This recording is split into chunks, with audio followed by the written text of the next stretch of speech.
Don't be gay, camp ya. Don't be gay, can you? Hello, everybody. It's Sunday, and you know what that means? It's another exciting episode for the Matinee with the homies. Wrong show, wrong show. Matinee with the homies. I'm tired. I'm dealing with a lot of bullshit today. Um, Hope everybody's doing okay. So let's go around the horn. Let's start out with Ronan, the rage quitter. How's it going, Ronan? Uh, it's going all right. Hello, everybody. Y'all know who I am. I'm Ronan the Crusader, and we're here to talk a lot of fun, enjoying films that are all about comedies and bringing all kinds of famous actors together. Ensemble comedies. You get the idea. Let's keep it going. Atomic. How you doing Yeah. today? Oh my god. I'm ready to get the strip going and having fun with it. So let's get into it. Dr. Campy. Campy, how's it going? That's it. Oh, wrong way. Says it right there. It's going all right. Like they said, we're here to talk about ensemble comedies and, putting a group of people together, a group of actors that probably used to doing movies on their own, doing them together. So we're going to talk about that. And as always, we're going to start off with what I always bring up.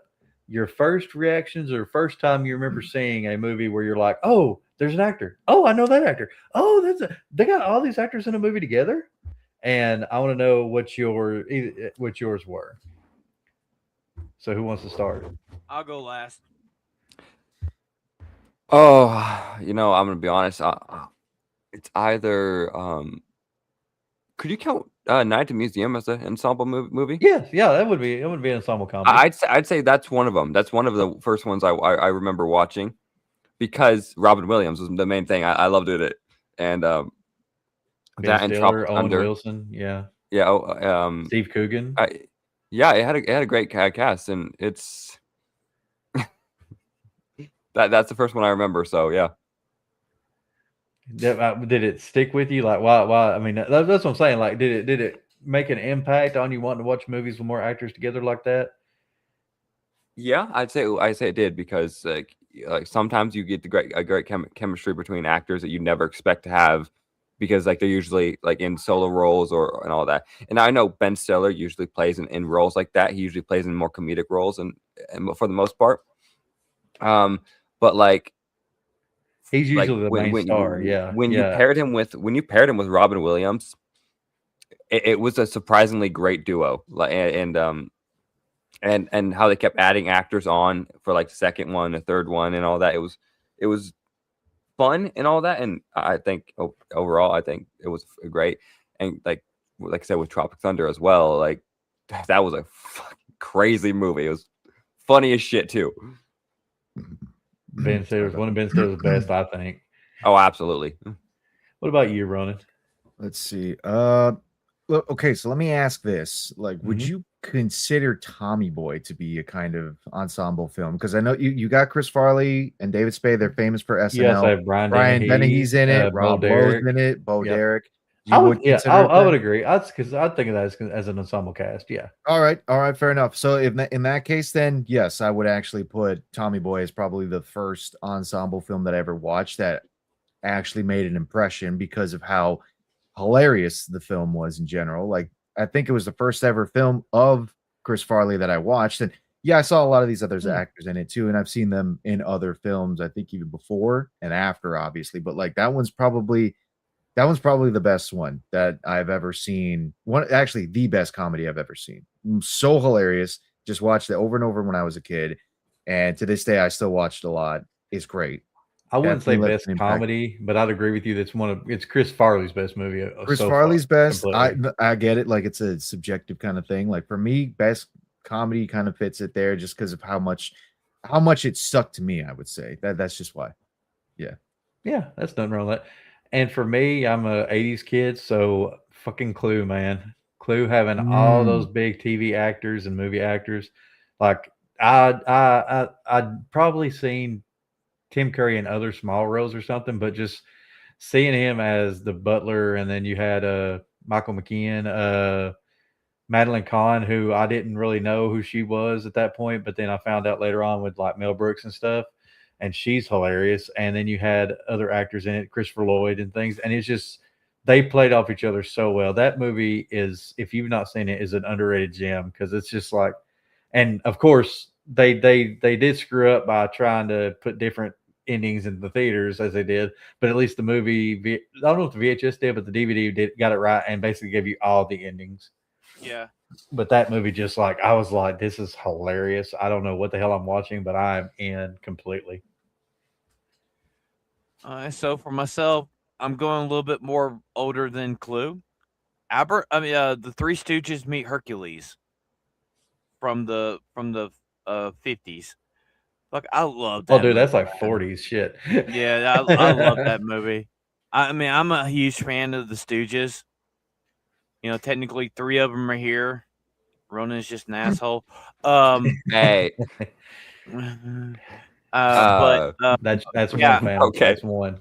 I mean, I love like Clue is another great movie with a good cast, and you got to think of the Python movies were phenomenal. The Holy Grail, Book of Brian, Life of Brian, and all like that, and yeah. And Taron Gilliam, yeah, he does a lot of that stuff too. Yeah. But you're right about the Three Stooges. Like we was talking about earlier. What do you classify as an ensemble comedy? And they were talking about like Abbott and Costello and bringing up like the 2 people actors that are the foundation for.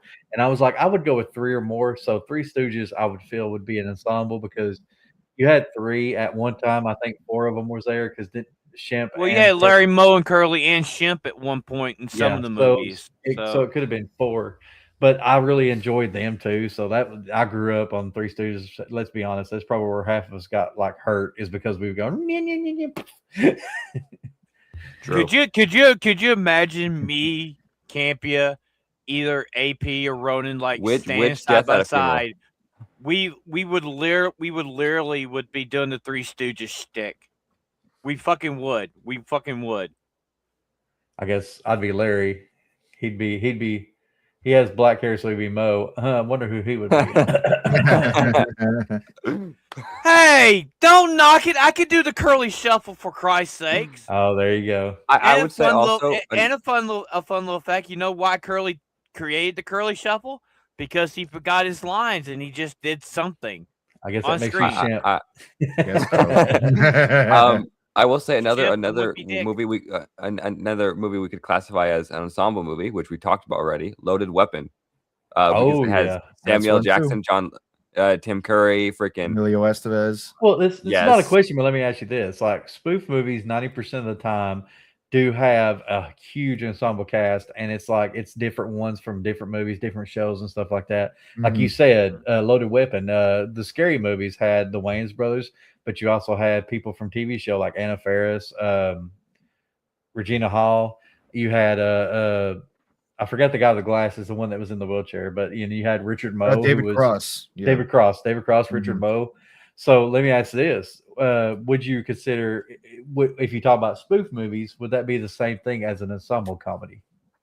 I'd probably classify it. Yeah, I can. Like, do you think you don't see? So you wouldn't, if somebody said ensemble comedy and brought up scary movie, you wouldn't say no, that's a spoof movie. Like, what would you consider missing of the classifications? Okay, both. so you'd say you put it as both. Like this is one of those things. I forget what we were talking about a couple weeks back, but like it's a fusion of genres. Basically, that's what it becomes. A gender fluid gender fluid genre, perfect for Phantom. So going to the next one, how would you? Yes, Spaceballs, absolutely. With ensemble comedies, there's always usually a straight man, a buffoon, a character who's doing this or doing that, or like setting like the fat guy, the skinny guy. How would you clarify, like, if you had an ensemble cast? Know he's not the straight man. Oh God. If you had an ensemble cast, what would you declare? Like, what would be the tropes you would see too in it? Like, what would that be? Good job. Earn your place. I stand by what I said. Well, anyway, what would you like classify like ensemble cast has to have this? Well, you'd have to have the straight guy, definitely. You'd have to have the comedy relief, Mm-hmm. and that could be more than one person. It could be more than one person. Um, also, it's the chemistry of the cast. Also has to work for it. That's a good idea. That's a good point. Like chemistry, the chemistry between like actors, if it's not there, like I think this is later on, but I'll still bring it up now. Like you said, chemistry. So how can you tell if if cast actually enjoys each other, like enjoys working off each other, or if it's just literally the acting Well, and moving on? Clue. Look at Clue. I mean, that whole cast was like they're like you could believe that they're together, and the camaraderie and how they played off each other was so fucking good. You know. A little bit more of a modern example, I'd put it probably be Grown Ups as well. Like, Oh, you notice yeah. all these guys are basically SNL alums, so they knew each other for years just because they did all these different skits. Now they're in this movie pretending to be dads with kids and families and whatnot, but like the way they all bounce off each other, like actually it feels very natural because, well, they've They're known friends. each other for a long time. They They are are friends. They made the Grown Up Oh, movies yeah. to So, to go on vacation. even if 90% of the dialogue that they all share together was like just pure improv, it still feels natural. Absolutely. And I agree there. Like, there's a movie I really enjoyed called Noises Off. It came out in the 80s. It had like, I mean, he had some huge stars in it, and it didn't get a lot of talk, but it's like Michael Caine, Carol Burnett, John Ritter, Christopher Reeve after he was Superman, it was after he's Superman. And like, it's a great movie, a great ensemble cast, a great comedy, but you can definitely see the difference between like that and Clue, because Clue, you could tell they were having fun. In that movie, you could really feel like they were playing off each other well, but they were acting, with the exception of maybe Carol Burnett and Michael Caine. I think they're really friends, but Well, look at Elmo. Good Lord. You can definitely feel the actors versus acting versus fun with them, or you can feel whether it's forced or genuine. That's the point. Yeah. A good example of a good ensemble comedy, people working together. Animal House. Oh, you look at those guys right there. Oh, yeah. You could believe that they were fraternity brothers on how they were they played off each other throughout that whole fucking movie. You know, it's also like another ensemble comedy, Porky's, right? The Porky's movies, like the how those guys, when they were brought together, it felt like they grew up together in Florida.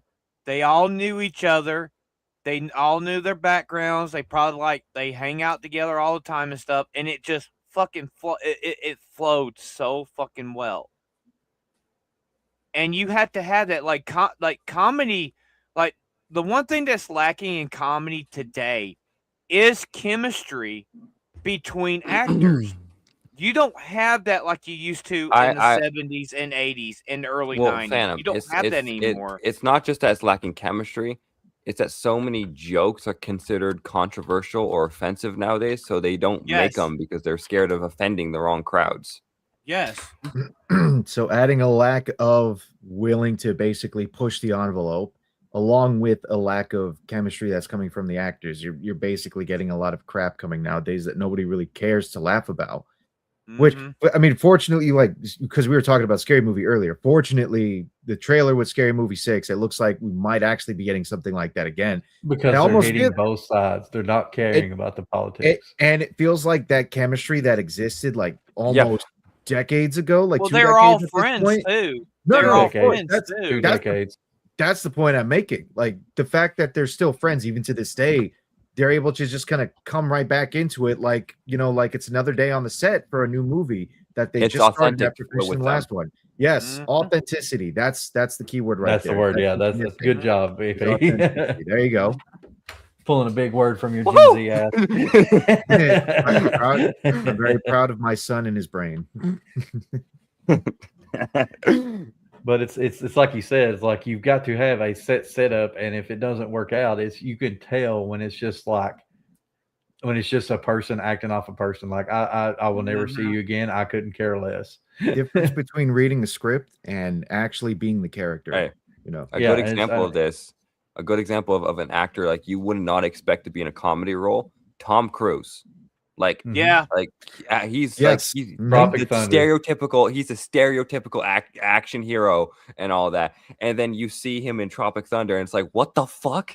Oh, and he's Well, also you got- isn't he? you Wait, got isn't he also in Suit Rock of and Ages? everything. He's in Rock of Dude, Ages, right? Rock of Ages, yeah. Rock You of gotta Ages. you gotta remember when Tom Cruise started, he literally like one of his first major roles was Legend. Mhm. And True. he Yeah, you're right. That's right. Literally, he was a dude that lived in the forest. He was like Link from Legend of Zelda, and he Kill fought. Link. Yeah, you know, and it's like, and also he did romantic comedies back in the day, and hell, Yeah, He's- he's been in comedic movies. It's just Yeah. when he got to a point where he was the action star, and Yeah. AP's right. Like that 90% of He was people know practically him as typecast. the actor, as Yep. the as the action star, Tom Mhm. Cruise. Yeah. And to see him go back to that, like being Well, look at Liam Sal Neeson, Lessman or same something like way. that. Liam Neeson was the Yeah, you're same right. way, You're right. and hell, even fucking the guy that played the original fucking Freight Drebin, Leslie Nielsen, Was a Straight actor. straight actor. Mhm. Serious for a roles. long time. Well, And then No. Let's be honest. In Lethal Weapon, he is also the straight actor. Shit happens around him more than he's doing it. True. you mean Naked Gun? Or Naked Gun, what I say? You said Lethal Weapon. Lethal It's a Weapon. lethal weapon. But yeah, I mean, Damn. like, I was thinking Naked Gun too, yeah, or the Naked Gun new movie too like, with Liam like, Neeson. Yeah, now, yeah. like nowadays, if you really think about it, the first ensemble comedy we've gotten in a long time is going to be the new Scary Movie. Mhm. Yeah. Truly, That's Well, true. Naked Gun, but yeah, Naked the Gun, Scary yeah. Movie's the first one where I feel like it's going to be received well. Like Naked Gun got Yeah. received well, but it didn't do well at the box office. no, And but I it think became a Scary cult Movies. classic. I think Scary Movie's going to be. I really think it's going to be like a $500 million movie. I really do, just because people are clamoring for that again. Oh yeah, Hey, 100%. if it's good and they don't pull bullshit in it, this has been a long time coming. We could have like a A renaissance. Avatar The situation, actual renaissance for it. an Avatar situation. It could be $1 billion film. I don't. It I could. wouldn't go that far with it. It's I feel like comedies. I don't know if there are. Is there a comedy that's ever made $1 billion? Because it feels like a If you want to rare call kind of occurrence. Deadpool would be the Yeah, closest one. Deadpool. Yeah, I don't know But if that's more Deadpool, action. also- That's more action comedy. Deadpool That- Wolverine. Yeah, Deadpool Deadpool. Wolverine. The only thing on is with comedy. Deadpool and Wolverine, it is a comedy, but like it gets carried a lot by the superhero genre because you're talking Yeah. about two titans And the in action. comic book And the industry. action. Yes, the action as well too. It helps with it. So like something that's like a full-on straight comedy, like say Scary Movie or Naked Gun, like that's more of the examples I was kind of looking at. They make a lot of money, obviously, because They people usually love make to see between these 3 and things. 5. 3 and 5 is where they at. 300 Yeah, million to usually. 500 million. I If mean, it's- go ahead, Ronan. No, I was just gonna say, but if Scary Movie is that one like outlier that actually does make a lot more money, passes that 500 million barrier, then okay, that means two things. One, people really want to see this kind of comedy again, and two, Well, people been clamoring for it people found for it to be years. actually okay, hilarious and entertaining. But again, we don't know until the movie actually comes out. But Going Yes, off exactly. that too, it's like people if it brings them into the theater, that also shows that people are looking to have a good time at the theater. Like it Yes. wasn't the theater letting them down; it was the fact that we weren't putting good movies out. It's that the is- industry that's letting them down. It's Yeah. There you go. And I Well, hope okay, it so- happens because I have AMC stock. I really want it to be good, but Not there's financial another- advice, ladies and gentlemen. there's another movie. not There's have. another movie that that came out last year that I think could be classified as an ensemble movie. Fackham Hall. Yeah, And Yeah, that's really true. enjoyable. I heard too. I heard it Oh, was. dude, it was fun. I watched it.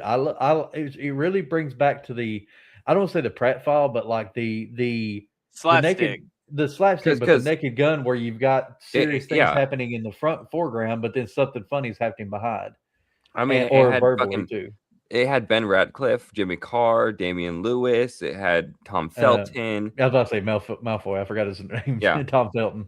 It's got a list of actors. I was looking at the cast, so. Oh, here you go. Okay, like it was really good. Like it's that's the thing. It's like stuff like I consider that an ensemble comedy if you think about British actors. like it's something you don't see anymore, and we need to get more of it. I feel like. Well, if you really think about it, if you want to classify like a comedy that could have made $1 billion back, say like the 80s. I mean, the 80s was dominated with comedies, like especially ensembles. Ghostbusters, prime example. The Ghostbusters True. movies Were were Danny ensemble. Aykroyd and were Danny Aykroyd, Bill Murray, and Ernie Hudson like really big at the time? Yeah, because this, I guess, this is another Yeah. way of like Bill Murray, Dan Aykroyd was. Ernie Hudson, not and really Hal that much. Ramis. Hal Ramis Ramis is was the known three. as more. He was the writer. He was more Yeah. big as writer because No, he wrote a lot of things. No, I'm just asking because I know earlier in the stream we were talking about ensemble comedies. Like, and one of the things about it's like, oh, I know this actor from this movie. I know that actor from this movie. It's like you're getting a bunch of like, big famous actors that people know. They don't have to be A-listers, but it's people that know them well enough from a lot of other films. You're bringing them together for this one big film kind of thing. You know what I mean? Like a collaboration of sorts, essentially. Yeah. They're all coming together to work together. Like I'll give you an example. That's why I asked, because if it's unknowns, I don't know. Well, that's what I call was it gonna say. an I'll give you an ensemble. example. Most of the time, you'll see TV actors transition over, and people be like, "I know that from that TV show." Okay. Fantastic Four, the original from 2001 or whatever it was. You had the guy from Nip Tuck. You had Jessica Alba, who was known for Dark Angel and other movies. You had Ben Grimm, forget his name, Michael Chiklis, who yeah. was from The Shield, and you had Johnny Storm, who was from Chris Evans. Chris Evans from Evans. Not Another Teen Movie. Okay, yeah, okay, that's So fair. like Joan you Grufford, had Jessica Alba, Michael Chiklis, Chris. Okay, yeah, it makes sense. like you that's not like that's the thing. Clue was kind of that way. Most of those people were known for either a movie as a side character or from TV show. Like Michael McKean was known for being Lenny from Laverne and Shirley. You had go ahead. Another you mentioned ensemble movies, just because the Well, that's what the one title of the show is. underrated freaking movie, is Scott Pilgrim versus Spit the it World. out. It's not great.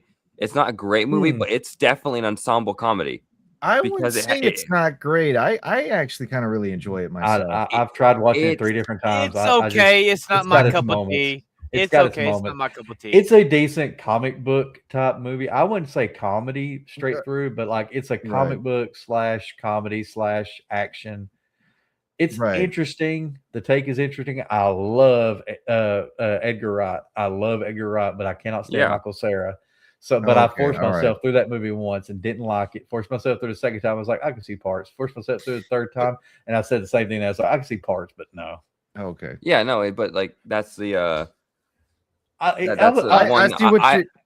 see what you're saying though, AP, with that, because you don't just have Michael Cera, you also got Mary Elizabeth Winstead, you got Chris Evans in it, Brie Larson, Brandon Routh, yes, and there's a couple other actors in there from TV Aubrey Plaza, that Michael Plaza or whatever the bad guy's name, I forget. And you had Macaulay Culkin's brother in it. Macaulay Culkin's brother, Kieran Culkin. Kieran Culkin, yeah, he was. He was the best friend of Michael Cera. Yeah. Oh, that's right. Yeah. The gay one, the gay friend. Yeah. And there's also I forget what the actor's name, but it's the guy that played Gideon. Like I know he's popular and that's what I'm talking about. Michael Plaza, or I can't remember. Michael Plaza. Okay. But there's also Robert Downey Jr. is in it, and so is as a cameo, and so is fucking goddamn what's his name? Spider-Man. Tom Holland. No. Andrew Garfield. Andrew Garfield. Tobey Maguire. Goddamn, my brain was. Yeah, they're both in it for a cameo. I gotta rewatch the movie. I don't remember RDJ or Tobey Maguire. I don't remember RDJ. They were lovers of Kieran Culkin's character. Oh yeah. That's right. Now I remember. Yeah. It's funny. Try to forget about that. Oh man. Jason Schwartzman, that's what I was thinking of, not Michael Plaza. Jason Schwartzman was the bad guy. Yes. Yeah. Because he done a lot of he was in the Royal Tenenbaums. He does a lot of the what's his name that does the Royal Tenenbaums? Wes Anderson movies. That's where he's known for. Like he's like Rushmore, the Royal Tenenbaums, which Royal Tenenbaums is an ensemble cast. Yeah, that's right. Like it's more straight laced comedy or that that uppity Ash, comedy. you know if what? thought. Now that you brought up Wes Anderson, another one that I would actually qualify this as a comedy as well too, but it's an animated comedy. Fantastic Mr. Fox, because you got George Clooney, you got Meryl Streep, you got Oh shit, you're right. all Yeah. these other different actors in there as well too. Claymation. Oh well, there's a Claymation. question. It's There's a yes, question. it's stop motion, but Would there you you go. consider? Well, here's the question: would you consider voice acting, getting different actors, an ensemble comedy? No. Because there's everything there is the voice acting. They're going in for 8 hours and filming, but they're not filming with other actors. Would you consider that ensemble comedy though? I would. I think I would actually. I'd say me personally, I I'd think I say would. I'd say it depends because some like animation studios, they have the cast filming in the same studio, like we're doing recording lines, so they can bounce off each other and have Mhm. more authenticity and all that. So in yours would be if they're doing their voices together, it would be an ensemble comedy. If they were single, everybody was singled out, it would not be. It's And- your is that and- your Yeah.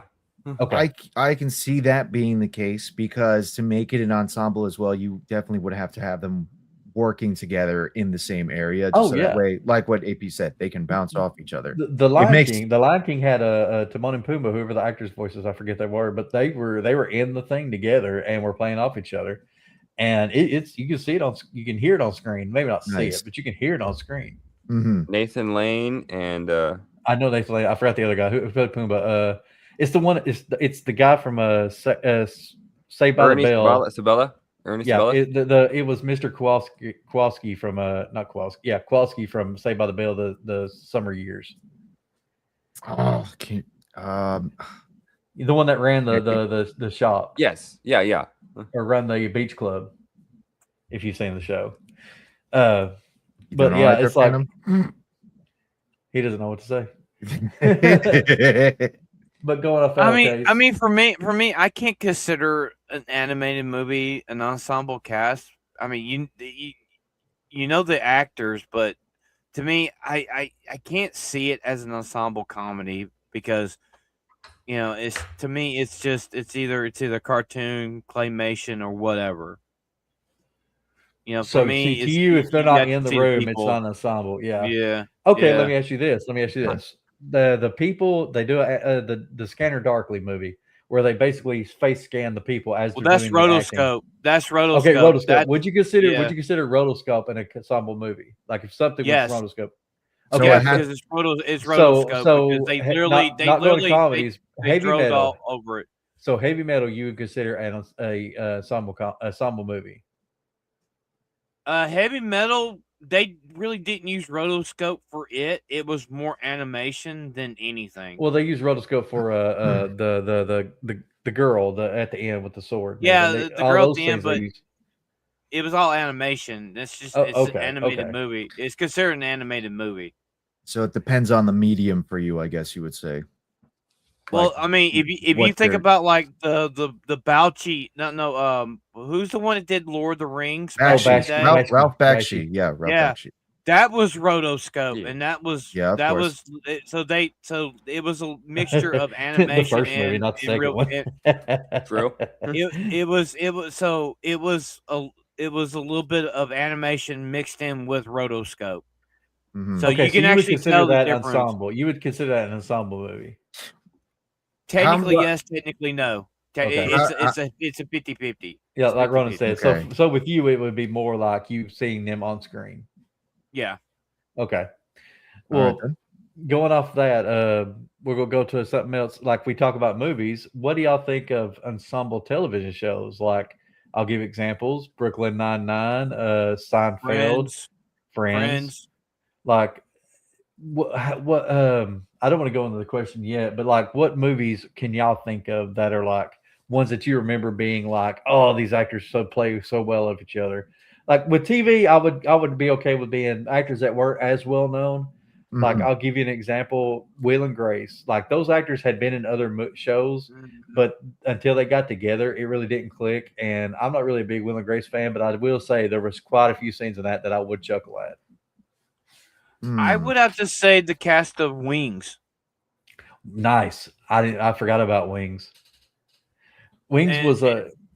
Go ahead. Go ahead. Well, I was like Phantom, talk. His mouth is closed. Go ahead. Well, the thing with Go ahead, Phantom. like with like the ensemble comedies, right? A lot of these actors are friends outside of it. Well, Because they became friends too because they of became shows. friends. It's like prime example.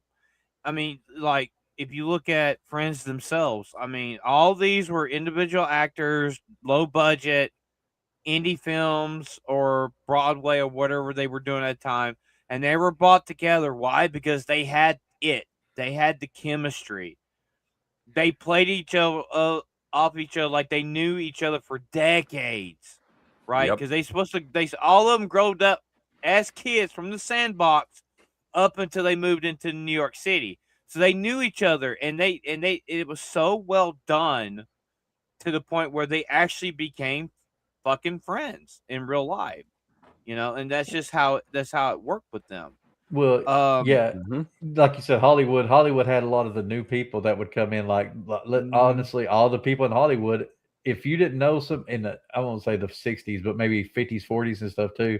Like when you were coming in the 30s, 40s, when it was becoming Hollywood, most directors were bringing in their best friend to try to direct, or this buddy over here, or this guy they knew from this that had a good eye. Well, also, Campy, if you Bringing think in about it, connections. from the 30s up until I would say the mid 80s, it was dog eat dog with actors. They didn't want to be friends with no fucking body because they wanted the role, they wanted that spot. Actors hated each other for decades. I wouldn't And go I think hated, but they definitely had miscontent for them. And there was animosity towards towards each Yeah. other when Yeah, it came I to mean, because Bay- it was like Bay especially if it was Davis- somebody that fit the same role that you would be in. Yeah. Well, look at Betty Davis and the woman that was portrayed in what was that? Who the movie the mother that whipped her kids with the coat? Oh, the Mommy coat Dearest. hanger? Mommy Dearest. Yeah, Oh my God, the actress. but you know who I'm talking about. You know Yeah, who I'm yeah, talking yeah, about. yeah, yeah. Like they had a love-hate relationship doing their run as actresses. I mean, there's a Faye lot. Dunaway I mean, Faye Dunaway. Faye Dunaway. Yeah. Faye Dunaway. Okay. well, the thing is, like, a lot of actresses like lied on other actresses, saying like start rumors and shit to get their roles, and like that happens today. That does happen today, but not as bad as it did in the 30s, 40s, and 50s, and most of the 70s. But like when you can get like a TV cast, like another one, Cheers. Cheers is another good ensemble comedy. I mean, you had a group of guys that literally they worked well with each other. They played off each other as well as they did. And like when a cast member died, they literally mourned that person's death on screen. Yeah, the main bartender. Yeah. Yeah, and then like when Woody Harrelson came in, the show even got fucking even funnier and better.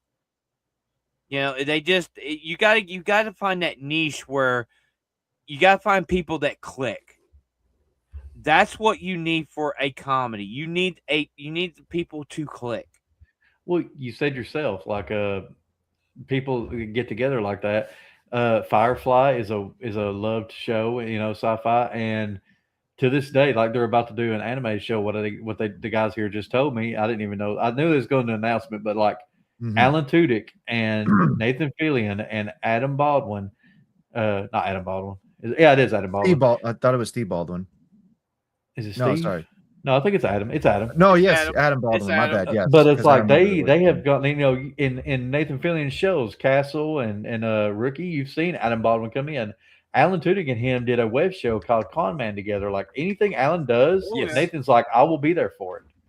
And it's like it's a lovely thing to see, like people that love each other to death. Like you see them doing other things. Nathan Fillion did the Dr. Horrible sing along, and after that, like him and Felicia Day became good friends. Him and Neil Patrick Harris are good friends. So you'll see them pop up in each other's shows, each other's projects, and it's just a fun thing to see. Like you get ensemble comedies, but you also get friendships out of the clique, and that's the fun thing is like imagine being able to work with your best friend or at least somebody you love to death. Yeah. Instead, we're Sometimes. stuck here working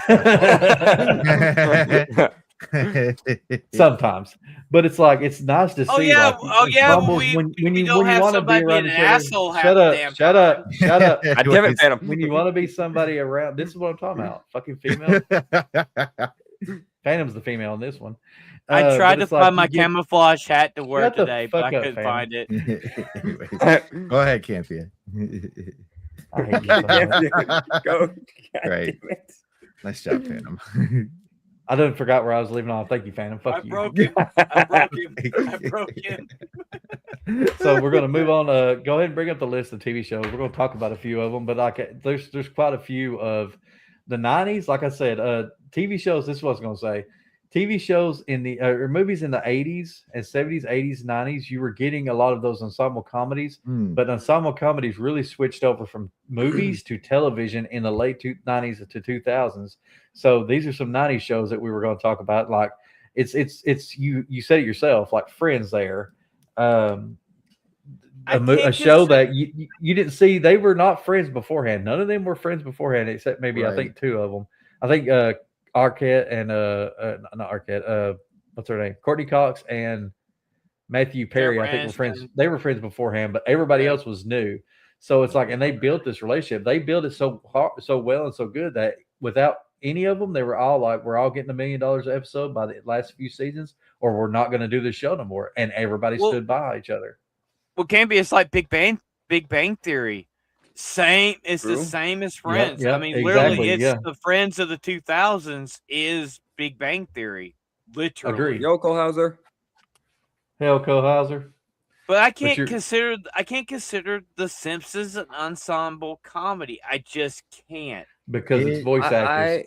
It's animation. Voice act. Well, not just even that. Like, because again, I would consider Fantastic Mr. Fox an ensemble comedy, but in Simpsons' case, it does feel more like cameo appearances of sorts with a lot of the other actors that come in, unless, of course, you want to make the argument that Dan Castellaneta, Nancy Cartwright, Julie Carver, and everybody else were famous before Harry the Shriver, Simpsons. and exactly. If they were famous before the show and then came together to do this, okay, then in that instance, I can argue. And I'll give you an example where I think The Simpsons as an ensemble comedy, because that movie sucked, and that's Godzilla. Godzilla 97 had four of the five members in the movie. Yep, Hank Azaria, Nancy Cartwright, and like two other ones. I'm trying to remember. Yeah, but Hank Smith and I forgot who the other one was. But Hank Azaria, he was like famous before he got to Simpsons. Well, Harry Shriver was too. Yeah. Shriver was too. Well, no, that's the point I'm like asking for. Like, if you have actors that were famous before, like the Simpsons, in that case, then yeah, I would constitute Simpsons as a ensemble comedy. Well, it's like right here, Seinfeld, one of the biggest comedies. Like, I wasn't a big Seinfeld person, but I do like a few episodes. But like Seinfeld, these actors no soup for you as lower characters in other shows, except for Jerry Seinfeld, and it's like they became their own people. Like, when you think of Julia Louis-Dreyfus, you don't think of this movie or that movie before Seinfeld. You think of Seinfeld. You might think of Beat Now or one of the shows she's done since. Mm-hmm. But like, when you think of her name, you think of that. When you think of George Costanza, oh my God, what's his name? George. I forgot his name. Well, no, the actual actor's name. Jason Alexander. Jason Alexander. Oh, okay, yeah. It just came to me. Jason Alexander. You don't think of Jason Alexander TV shows or other stuff or Shallow Hal. You think of Seinfeld. Same thing with Michael Richardson. Yeah. Michael Richardson done a lot of things. I love him in UHF, and I know he's had some problems with a certain word that he likes to say a lot. But but Michael Richards, what do you know him from? Seinfeld. And that's the thing. It's like, yeah, some people may not have been bigger names, and these shows have made them into bigger names because of what they've done. Like, Jerry Seinfeld would not have got some of the stuff he's done without the Jerry Seinfeld show. It's true. Oh hell no! He would probably still be a stand-up comedian, and I mean that's where he's world famous from is his show. True, exactly. You know, and speaking of other, Frasier right there. No, because comics that I saw that he was saying in the comments, like that's another one too. Is Spin City and Frasier were good ones too. I haven't seen Frasier myself, but I know that you could constitute. Frasier is great highbrow comedy is what I call it. Like, yes, I've seen the clips. Yeah. Go ahead. it's the stupidest jokes, but it's said so intelligently that you're like it catches you off guard and makes you laugh. Right. Although I would Probably say one- Frasier's only funny because of Cheers. Like without Cheers, we wouldn't have Frasier. Probably the okay. only successful spinoff from a show from the 80s was Frasier. I would One- say successful. one I would of- say one- I would one say of the these. biggest. One I of would say them. the biggest. I would say Yeah. no. I'd say the biggest. I would not say it's the only. I would say it's Screw the you, biggest. Comics Dead. Well, I mean, look at David what Hyde was the movie Pierce. called? No. Kevin Smith. Kevin Smith's highbrow toilet humor. That's what I call Kevin Yeah. Smith movies. Ah, Highbrow yeah, toilet okay. humor.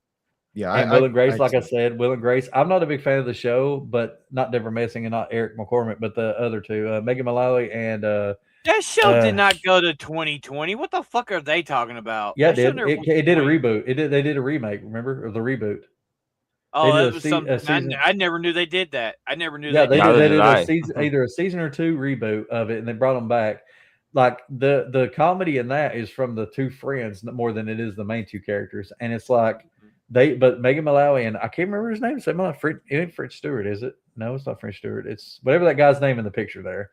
They played off each other so well in that show that's the reason I watched it. I don't care about the storyline. I know they turned Will gay later in the season. I don't give a damn about that. But it's like they're later in the series, not season.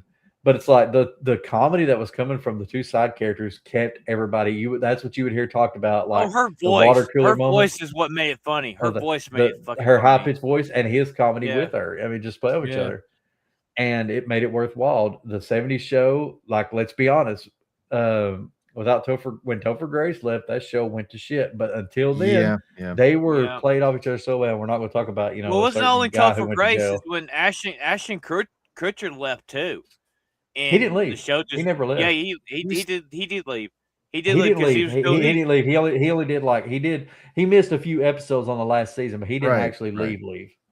He was Yeah, he was on like episode 3, then 5, then 8, then 10. Well, he was doing his movies. That's why, because he was doing Butterfly. Yeah, but he was not gone though. He was Yeah. getting big around And this time too. I know they did Yeah. attempt at the reboot, but like that 80s show. That they did 90s try to do show- that. no, Oh, sorry, that that 80s 90s show. That's the one. That 80s show was terrible. That 90s show was even worse. The He funny was- thing is, the '80s show starred the girl that starred in Not Another Teen Movie, and she got more praise for that than she did her own freaking show, and it was hilarious to me. Like she's also She was the on sister Supergirl. in Supergirl. Yeah, the Mhm. sister in Supergirl, and I didn't know that till I went back and watched it. Really, wow. Yeah, the sister from Supergirl was the girl from that '80s show. She was also Okay. the star of Not Another Teen Movie. Everybody Loves Raymond was a real good show, but when the actor who played his dad died, they killed the show. They ended the show. True. You're talking about Frankenstein from Young Frankenstein. Oh my god. It'll come to me sooner or later. Boyle, Peter Boyle. Old man Peter brain. When It's when still he there died, though. It's still there. yeah, Peter but Boyle. when- Peter Boyle but- died.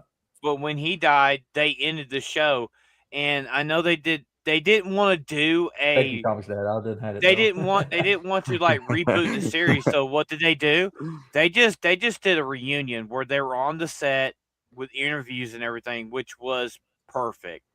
It was Right. perfect to do that because the mothers are the one that played Raymond's mother. She passed away not too long after that, and it was perfect on how they did that. You know.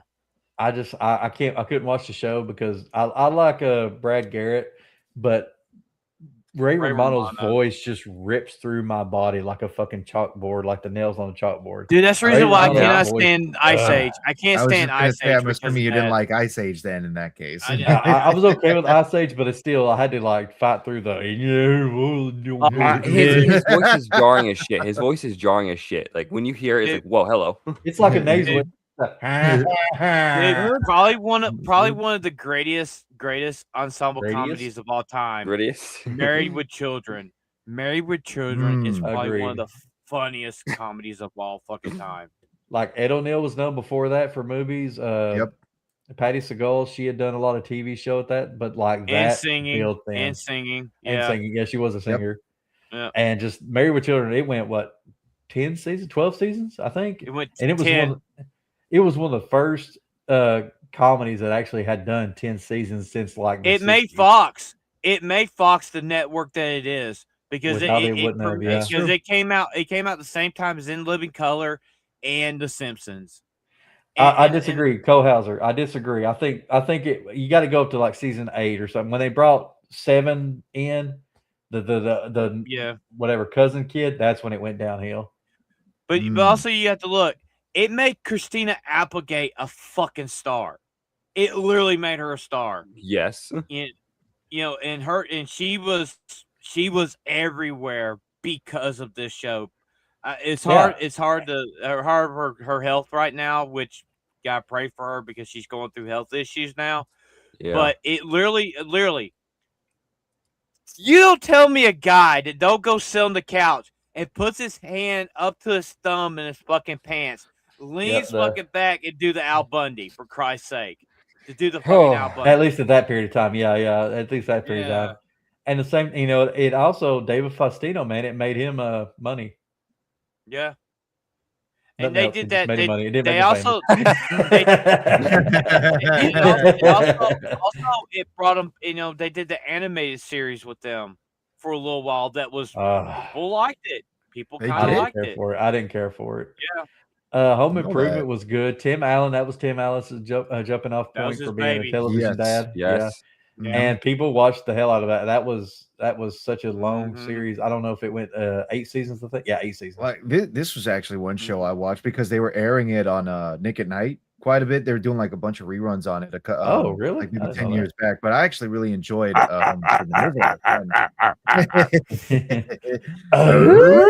Yeah, dude. My favorite fucking episode is when he takes that fucking jet engine and put it on the fucking lawnmower. That is my favorite fucking episode. Because any of us, let's be honest, as men, I don't know about the women, but as men, that's exactly what we would do. He was my really fucking hero. Something that has wheels, dude, bro. Fucking, he was my fucking. Tim the Toolman Taylor was my fucking hero growing up as a kid, dude. Straight up. He fucking was. Sorry, Kohauser. I got to go with Debbie Dunning. Debbie Dunning over Pamela Anderson on that show. Pamela Anderson maybe after the fact, but, Well, she started. She got was the that first show. Season. She was first season. But then they saw her potential and her Playboy hit and she went to Baywatch. Mm-hmm. Yeah. Baywatch is literally what made her a star was Baywatch. True. Even though she can't act for shit. Bring up Queen's comment. Oh, ouch. She's not wrong. So I never watched King of Queens. Like Kevin James, I like in movies. I didn't really care about the show. And Leah Remini, she was the daughter of Mr. Carosi in Saved by the Bell. So that's pretty funny. We just brought both of them into that. Yeah. But y'all tell me, was it a good show? Was it not? I never was okay. really watched I it. saw a few episodes. Okay. I think I saw them okay. after I'd seen movies with Kevin James in it. It was good. It was all right. Yeah, Enjoyed but Kevin, that show made Kevin James a movie star. Oh no, Yeah, yeah, that's the star. point. It made him a star, which helped him jump off to actually do other films that he's now well known for. Yeah. I like him as a film star. I don't really care for him as a TV thing. Boy Meets World. Say what you want. Freaking Eric. Oh my God, what's his name? The brother Ben in Savage. that is what. Not Ben Savage. No, the brother. It just does it say it right there? Ryder Whitney Daniels. No, it doesn't say it. Oh my God, I can't remember his name. But the brother in that, like the Feeney call and everything like that, he is the one that made that show watchable. And without him, Will Friedle, I didn't have to. I literally was looking it up and I just remembered. Will Friedle, like he actually went on to be the voice of Batman in Batman Beyond. But Will Friedle, his comedic timing in Boy Meets World, if it wasn't for him, I don't think that show would have gone as long as it did. It went 7 seasons, and I think it would have been like 2 without Will Friedle. Because he played so well. And another fucking classic of the fucking 80s, Roseanne. And it was shit. Yeah. It was shit after they killed Roseanne off. When they killed her off, the show was shit. I think the first season they did after they killed her off was okay. It was a decent, but liked it. they should have stopped there. I think True. actually I would agree. I did because I watched reruns on this one as well too because like with Home Improvement they showed some reruns for Nick at Night. I actually did enjoy the new season a little bit. It's not as great as like the older stuff that happened before. I'm glad that they actually got rid of that retarded asshole where John Goodman's character died and was long dead. Well, like John Goodman, that's the reason. John Goodman Right. carried the Connors. Like Yes. everybody could say Absolutely. it was Sarah, not Sarah Chalk, but whatever the Sarah the daughter, the black haired daughter, Sarah Gilbert. They could say it was Sarah Gilbert Fucking that lesbian. I don't care. They could have said she's the one that carried the show, but no, without John Goodman, that show would have gone downhill. Well, True. I mean, also the reason why John wanted to leave, he was on the show for it was like 10 years. It was 10 years, and it was like he wanted to go and do like major movies again. He wanted to go back and do movies again and be a stage actor and stuff. And it's like that last season, he's like just kill Dan off. And then how it ended, it was just it was her book. Everything we watched was in her book, and that pissed a lot of people off. And when they said they were bringing it back, I was happy. I fucking watched it. I love Roseanne. Roseanne's probably one of my favorite comedians of all fucking time. Even though she butchered the fucking national anthem, but she didn't want to do it in the first place. I can understand why. True. But yeah, Roseanne was good. I mean, the episode about the tornadoes was fucking classic, dude. That I would also agree on. Cole Hauser, like John. Hey, he was a good Fred Flintstone. He was a good Fred Flintstone. He was. There's a movie y'all need to watch if you hadn't seen it. He was great as the Babe. He was great as playing Babe Ruth in the Babe. Also, King Ralph. All right. King Ralph, an underrated movie. Hey, you know another role he did pretty well? He played well as Pop Racer and Speed Racer. He was good in That's that. right. He was Pop Racer and Speed Racer. That was wild. Right. John Goodman is great. Like he was good in what's the movie with all the chicks at the bar? Coyote. He was the dad. Coyote. I mean, like John Goodman makes a movie better. I'll agree with that 100%. The Big Lebowski. Really John Goodman and Big Lebowski. I'm going to say something wild. Roles. I'm going to say something wild real quick, and I know for a fact Cole Hauser's not going to like this. I liked his voice in the later Transformers films. You can say what you want about those films, and they're pretty ass. Yes. But he's pretty good as. You know what? I forgot what that Autobot's name was. I'm gonna be completely honest, Ronan. I was gonna kick you off the fucking pedal for a minute if you said it, but that was actually not a bad take. Not all those movies were terrible. The first one was Hound, good. That's the second what it was. One was yes, shit. thank you, Cole Hauser. Yes. It was Hound. Hound. The second movie was in the last night. Yes, it was an Age of Extinction and Last Night. You guys say what you want. I think they wasted Ken Watanabe in that one. I think it was. They wasted him in everything, man. But, he is such a good actor to not. John Goodman as Hound absolutely. Was actually a really good casting decision. I like that. Well, also another good John Goodman movie, which you could consider an ensemble comedy, Raising Arizona. Fuck, he was one of the fucking prisoners that escaped the fucking jail. That was John Goodman. Go back up, AP. Okay. Like, I want to say this about Full House. Ooh. Full House was an okay comedy. I would say it's the safest comedy they've ever created. That's what I would call that, the safest comedy. Fair, it was just fair. Like it was just basic. Okay, no, I see what you mean. Yeah, basic dad jokes, basic straight jokes. It was a decent show for being what it was, but it was just so simple. It was stuff that worked. It was stuff that worked. Literally, they had Bob Saget, one of the most degenerate fucking comedians, play a wholesome fucking father, and it made him a star. It literally made him a fucking star. Yeah, he was such a dirty freaking comedian. Yeah. You ever suck dick for coke? I suck dick for coke. What was? Oh shit! That's gonna get clipped. What was the movie he was in with Richard Pryor about Ebola? the hospital? Stir Crazy? No, where he's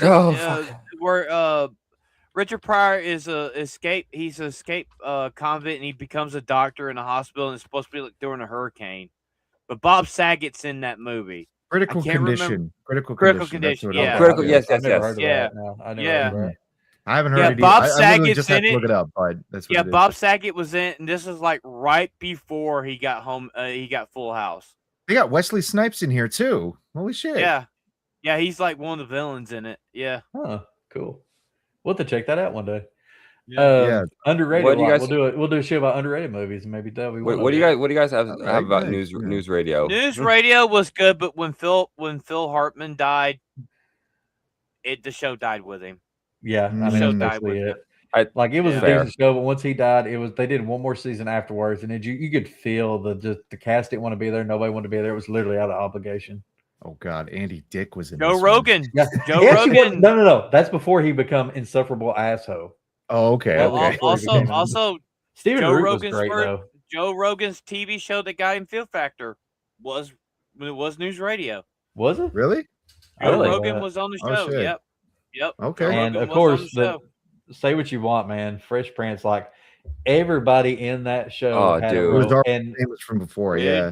Dude, had to James say this- Avery, voice of Dude, Shredder. James this Avery. show was, in my opinion, this show was 10 times better than the Cosby Show. It was 10 times better. Oh, I haven't comedy wise, Oh, 100%. absolutely. I haven't seen the 100%. Cosby Show, but I would Yeah. already agree with that statement. The Because, Cosby again, Show was a good family show for the first Right. 3 Yeah. or 4 seasons. It was a great family show. It wasn't until they tried to put the girl from Leaving Single. I can't think of her name. It wasn't until they put her in and made the maybe show about her. mhm. Like the last Well, 2 dude, seasons. were remember one when it went off the rails is when they brought Raymond Simone in as her season. stepdaughter. See, I disagree. I feel like that was okay. It was the season after that was where it went. Again, this is one of those shows I watched over and over because of the reruns on Nick and Night. Like I would put this one in top 3 along with The Nanny and George Yeah. Lopez. For me, those were the Oh, 3 I- shows that you kept seeing reruns on Nick George at Night. Lopez, When I was saw growing up watching everywhere, those, dude. It was great. Oh, I fucking Oh, love yeah, the you heard it. JoJo's Best shows. I love Yeah. this Oh, show. it man. was Low yeah, Rider, it was Low Rider phenomenal. was Yeah. everywhere. Yep. That is true. That is true. Let's see. Goddamn. Executive producer was Sandra Bullock.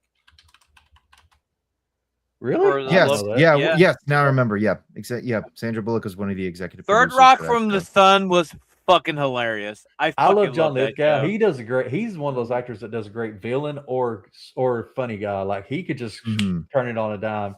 Cliffhanger. Yeah. Him as the villain in Cliffhanger was fucking phenomenal. Mhm. I didn't watch. I thi- this is I that think French, this is the French Stewart show. That was the show I was thinking of with French Stewart. Dude, I have to say that I think he's going to be a good Dumbledore. I think John Lithgow is going to be a good Dumbledore because he's playing Dumbledore. I'd say he could be. Now I skipped this question, but I'm gonna go back to it. We're good with the list. We got enough. So like I was talking about, if you took one character out of the thing, we was talking about Phil Hartman. He died. Mhm. We was talking about other things. So I'm gonna give you examples here, but like let's talk about like characters out of ensembles that would like once they were taken out, the show failed. We talked about the 70s show with Topher Grace. Yeah, you know, because the Eric example- was the main star. Eric was Yeah, the well- star of the fucking show. Well, 2.5 Men, you had Charlie Sheen got taken Yes. out because of what happened. Mhm. So, and then you had News Radio, Phil Hartman died. Spin City, the changing from Michael J. Fox to Charlie Sheen, and it's because of his Parkinson. disease. It's Parkinson. And then Parkinson. The Office, you had Steve Carell leaving. So we had let's see, let me go through it. We had somebody leaving just to go into other things. We had one leaving due to conflicts with the company, CBS. You had News Radio where he died. You had Spin City where it was a disease, and you had The Office where his star was building. So what do y'all think of like shows that when a character leaves, like an ensemble, once they lose that one character, Okay. why they end? Why do they end because of that? Okay, like if you look at like News Radio, Phil Hartman was technically not the main star of the show. He was more like a background character that ended up becoming the star of the show. Overshadowing. He it, literally- basically. Yeah. Yeah. And there was like the reason that the other people didn't want to do it is because he's the one that it was his baby. He came up with the concept for the fucking show. It was his baby. And when he died, everybody's like, no, we can't do this no more. We can't do this justice anymore. We can't. It's out of respect for him, essentially. That's why they couldn't do it. And like Yeah. like Steve like Steve Carell. Steve Carell was the main star of the fucking Office. People came to Mhm. watch his stupidity on screen. Yep. You know, that's the reason why when he transferred over to mainstream like movies and stuff, the fan base of The Office went with him because they fucking Yeah. love Steve. They fucking loved him. I won't say The Office got like far worse. I think it still had good parts, but without him, it felt like it lost its main soul. It Like lost its momentum. Yeah. Is emotional distress just a big term for really sad? Dwight, you ignorant slut. But in the case of Topher Grace, they literally had him convinced that he was going to be the next megastar, which he fucking Oh wasn't. yeah, oh yeah. No. You're you gotta gonna think. be Venom. Yay. Yeah, he left the 70s show to play fucking Venom in a god awful Spider-Man movie. And Ugh. has he done anything else? I mean, Indie stuff? Yeah. He's done a few. he's He been did in, like he's been how, in side roles. well, he's Yeah. been in what was that one with oh my god, Bernie Mac. He was in Who- Flight Risk with Mark came to Mark dinner, Wahlberg. the blah blah blah who came to Yeah. dinner, whatever it was. Like he did that. Yeah. He's done Oh, a few okay. roles, but like after Venom, his star just went. Well, I mean, Yeah. well, even during his tenure in that 70s show, he was still doing other stuff that people knew him for. Small roles, yes. Like Ocean's 11 and Ocean's 12. He literally Mhm. played himself, like an exaggerated version of himself. And most of the time he was interacting with Brad Pitt's character, Rusty, because either he was learning how to play friggin' cards or he was having a manic episode for some stupid reason in the hotel room. But And he yeah, was like, also doing in the side Predator roles movie. He was also in the along- Predators movie. Yep. He was? Yep. Yeah, the Yeah, that one right, with yeah, the- yeah. He was. played- I he- don't he's I a know. didn't watch it, pedophile. so I don't know. He was a pedophile. He That's was a right. pedophile He killer. was. Yeah. So he's playing his real Hollywood self. Okay. Yeah. Oh. Truest So Hollywood he film. and he was also most recently in the movie Flight Risk, which you could make a joke off that. Well, it's the same He thing with certain actually, things like he was actually good in that movie. He was actually I good heard in he that was. like Yeah. I love the TV show Scrubs, and I think those actors played off each other well. And one thing that pissed me off, like in season 9, when they got rid of like JD, the Zach Braff came in for 5 episodes, and then left, and Sarah Chalk took over for the last ones. And it's like stuff like that. And then the reboot now, they've got the show, and it's really enjoyable. At least the first episode was. There's 3 now, I think, or 2 now. But they've not had, like, Ted couldn't come back because he passed away. They had only one show with John C. McGintley, who played the crazy doctor, Dr. Cox. And it's just like you could feel it's not the same, but it's enjoyable. I won't say it's not, but it just doesn't feel the same. And it's like when you try to bring It feels back like or do something's something, missing. exactly. And Phantom was telling me this: the Buffy show is not going to happen now. And I'm like, I'm not one of those people. I'm like, thank God they're not doing it, because let's be honest, they're not doing it without Joss Whedon, and everybody's older now. They can't do what the stunts and stuff. And you got some actors that just don't want to come back. And I'm like, and then what's her name passing away? The little sister, I can't think of her name. Dawn, but I mean the actress's name. Yeah. And then she passed away. It's like some things should just be left in the past, enjoyed for what they were, and leave alone. And it's like ensemble comedies, you could get more from that if you wanted to build with it, but it's just like, no. I'm gonna be honest though. I think a lot of people don't like when shows abruptly end. A lot of people say it's like, oh, it's annoying when shows abruptly end. But when the main star does leave, or like they can no longer do the show, either do like passing or something like that, I think there's a certain magic that you can always have if it just abruptly ends when they're gone, because if they continue it, it kind of taints it if it goes bad and all that. 8 Simple Rules. John Ritter passed away season 3, and they did season 4 and 5 with it wasn't good with James Garner and David Spade, and it was such a letdown, dude. So I agree with you there. Like I said, like the 80s kind of did that too, but you'd see more of it. And with the 80s, it was like you would get more. I don't want to say you'd get more of the spontaneity of what it would do. Yeah, and you'd get like the crazy ideas. You would get this thing for horror. You get this thing for westerns and stuff. And we watched Ice Pirates, which was the sci-fi genre of ensemble comedies. It was trying to be Star Wars, it was basically like Star Wars did it. Let's try to do something similar, but make it more funny. And they did that. And I think Phantom and I'd seen it. I think AP, you hadn't seen it. So Ronan and AP again, like we always talk about, Yeah. were the two that was new to this. So starting with The usual suspects. Yeah, starting with one of you two. Either one of you wants to. What'd you think of Ice Pirates? Okay. I guess I'll start first. For me, how would I describe it? Because when I was watching the film, there are bits of it that were actually kind of that were actually funny. Like there were maybe one or two jokes in there that actually got a big laugh from me, especially the there's a scene midway through the film where they get on the new ship, they open up the ship's like storage unit, and then a bunch of things fall out. There's like a little rock that falls out, and you're thinking, okay, camera's focusing on the rock a little bit more than usual. Later on, the rock finally hatches because it's not a rock. Next thing you know, some freaky little creature comes out, and then they're just like, "What the heck is that?" It's like it's a space herpy. Co-Hauser guy, he's seen it. Co-Hauser, yeah. Yes. And what is it afterwards that they say? It's like the ship has herpes. The ship has herpes. Herpes. Had me. I was dying from the joke. That was hilarious. The rest of the film, there's like a couple jokes in it where I had like a chuckle or two and whatnot. Because I don't know. I feel like the comedy in it maybe it's going over my head in certain bits of it. That might be the case.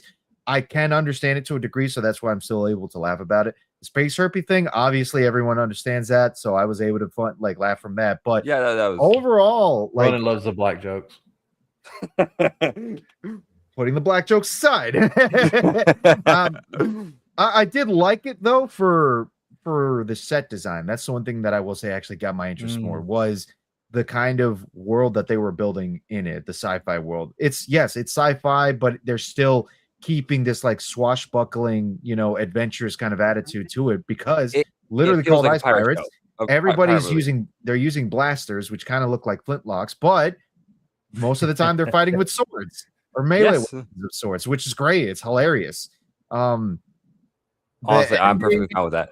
Not to spoil it too much, from my personal opinion, the ending almost felt like a bit of an ass pull, but Phantom kind of explained to me why it happened and how it did, so I better we'll get into that. Plus, the other thing too is it would have really helped me like better understand it is if they had really continued this world, because apparently they were going to make a sequel to this film, but we only got the sequel in comic format now. I would have loved to have seen a sequel film for this.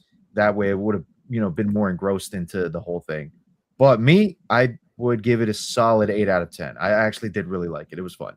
Sets were great. Yeah. Jokes were good. Everybody played their role. Ron Perlman wasn't an insufferable thumb in this one. He was actually kind of entertaining in it. Lost his hand. So now I'm thinking that explains how he gets the right hand of doom now as Hellboy. Yes. But yeah, I like it. Lost his hand. Someone replaced it with a boom. Yep. What about you, AP? What'd you think of it? Honestly, like, I wasn't fully invested when I first started watching it, but then I started getting the jokes and all that, and I started watching it and all that, and then like I had fun towards the end. I was fully watching it, and I was like, okay, I like this and all that. Like, of course, like this is probably because of like my age and all that, but I didn't get a lot of the jokes and all that. But like this, like Ronan said, the space herpes one was funny as shit. Like I had used my mic around that time, but when I heard it, I was dying of laughter. But dude, for me, it's like the robots. The robots is what made it fucking hilarious. Yes. Oh yeah, the robots were great. Robots are great. And the robots being like, like I don't want to fight. I'm like, you get in there, you're getting scrap metal. Oh shit! Yes. And that one shit, the robot shits himself, and Jason's like, "Don't slip." That one just goes whoop whoop. Yeah, I love like on top of that, the herpes joke is like later when the princess and everyone finds out the ship has herpes and all that, they're like, why did you tell us? Like it kind of expands on the joke. Yes. But like and then of course when the I forget the black guy's name, but like when he made the freaking Roscoe, when he made the freaking robot black and all that. Oh, Buford, that was great, dude. Yeah, Buford. Yeah, Buford. That was great. And like it was just it No, was a I fun said it movie. right. Roscoe. Roscoe. Yeah, Roscoe. Roscoe's I'd the say name. I'd give the movie The around robot's 8 out of different. 10. Yeah. Oh, I thought Yeah, you I'd meant say- he said the black guy's name. No. I said I forgot the Yes, black guy. yes, the there black was one actor's black name. guy in this movie. Technically, That's- there were but- two. There were two. Who The was the the guy other? the guy that was on the machine chasing him in the desert. He was a black guy. Oh, He was you're a right. black You're guy. right. You're right. Yeah. True, you're But right. You're right. the Yeah. token black guy in the main cast, let's say that. Yeah. But he did a good job, I think. And Oh, yeah. they played off well. Let me ask you this. We talked about, like, he just brought it up. That's why I put the spoiler thing up. So in the end, they get through the Time warp. time warp. Let's do the time warp again. Okay. They get through the time warp and they end up at Earth, and the movie just straight out ends. And Yes. what do you think of that? Did it make you want to watch a second movie? Did it make you want more, or did it feel like a cop out to you? So, like we were saying, now that we got the spoilers thing up, yeah, it felt like a bit of a cop out because of the time warp thing, where they're literally going into not going into the future, but like the time is basically running through their bodies and they're aging rapidly, right? Son comes in, grown up now, saves the day, and then after that, they all get basically Not only sent looks like a back to the spitting exact image of his point. father. Pretty much, like, they all get sent back to the same point in time when they entered the warp, managed to successfully go through it, and then that's when they end up just on the outside of Earth. And Yeah. it was weird that it happened like that, because it was kind of out of nowhere. When Phantom explained to me that the time warp functions where they have to literally stay on the same pathway, follow the coordinates, need to be exactly there so that way they can pass through it. Because they're Made literally going from one universe to another. That's and what they're it was, literally yes. going beyond light speed. So they're Well- literally going beyond light speed. The only thing that bothers me on that is the cop out is we don't get the final fight, because literally it's like, oh, they were off by 2%. Well, they're not here no more. Right. Movie end. Because the Templarship was off by 2 degrees or something like that. Yeah. Because of that, they basically got lost in the time They warp. killed so the conflict they're all at the gone. end just to end the movie. But the thing is, though, Right. in the movie, they said if you're off of the coordinates by either way, you're lost in the time warp forever. And So, the Templars were the only ones that didn't have that information. It Yes. was just the Yeah. Ice Pirates that did. Yeah. I would say that whole final like time warp moment was wild as shit. Just and I love how they like kind of sped things up occasionally and all that, like like a Motherfucker fast Ross forward. getting his if afro. you notice, He's if you getting a notice, they big did that. white The afro was They great. did that before then. Like when the robots are fighting, if you look in the background, you can see the black guy and the white guy, Robert Ulrich and whatever. God, I can't remember his name.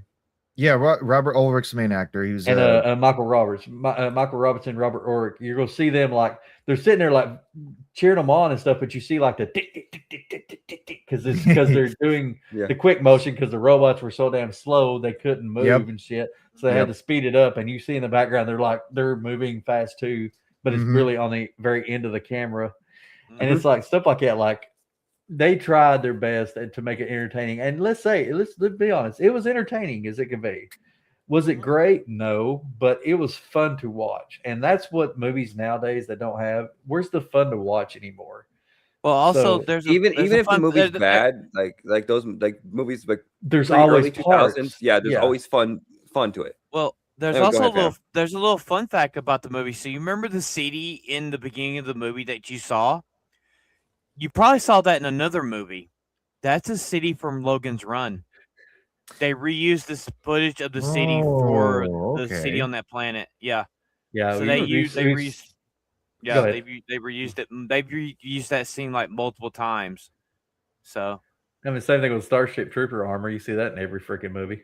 Yeah, that's Very right. true. well, the thing is, so I can't remember if this came first or whatever, but the armor from Starship Troopers was the armor they used in Power Rangers Lost Galaxy. Lost Galaxy, yes, they did. Yeah. For the it's for the special pilot is what they did, because they had Yeah. the Red Ranger basically jumping into some war zone wearing the same armor, and I think Yeah. they were carrying the same rifle. No, all prop, the too. soldiers on Starship Trooper came TerraVenture first. used it. Starship Trooper Yes. came first. Yeah. Yes, No, all no, They made that armor TerraVenture for Starship soldiers Troopers. had that No, armor right. because the dude that was directing that season was friends with the guy that did Starship Troopers. Like, hey, we Oh, need with some Paul armor. Can we? Verhoeven. Okay. Yeah, they were friends, Nice. so they bought all the fucking armor from that to use it in the show. What was that? Bless you, whoever I did that didn't. noise. That sounded like a sneeze. But That was a family member. Okay, Okay, I all right, was no like, problem. that came from me. Yeah. So bringing it back, like, did you? What did y'all think of the queen or the princess? Like, was she pretty good looking to you, or fucking beautiful? Okay, you found her attractive too. It's Oh, weird yeah, because she I was. see Oh, yeah. pictures of her now. Like, she's literally the same look except for with silver hair. So it's like she's That's changed. Ben Crosby's daughter, for Christ's sake, Is dude. that who that was? That's Ben Crosby's daughter. Yes, I didn't that's- even know yeah. that. Yeah. I thought Denise Crosby was, but that's Star Trek. So what do y'all? Okay, we've talked about it. What do y'all think of this movie? Like, what's your I never rating? fucking talked about it. I don't Never give a got shit what to you guys well, say. I feel about it. I mean, just I guess. Go ahead, Matt. No, I'm kidding. Say it again. No, Like okay. I like it. I thought it was. I thought it was a solid 8 out of 10 movie. He lost his great. privilege when he didn't do what I said to do at the beginning. No, for real. Hey, I'm Phantom. not the What'd one you- on this panel that's What'd in you fucking think, Phantom? trouble. What did you Oh my think, God. Phantom? Shut the fuck up. What'd you think? For me, seeing this as a kid in theaters, I fucking love this movie. I always like Robert Urich because he just did Vinny Vegas, and he got this as his first major studio role. It was panned by the critics because it was a call it Star what it was. Wars. It was a Star Star Wars, Trek, a Star Wars ripoff. It's what Yep. it was, but it was done really well. The people they had in cast as the actors was phenomenal.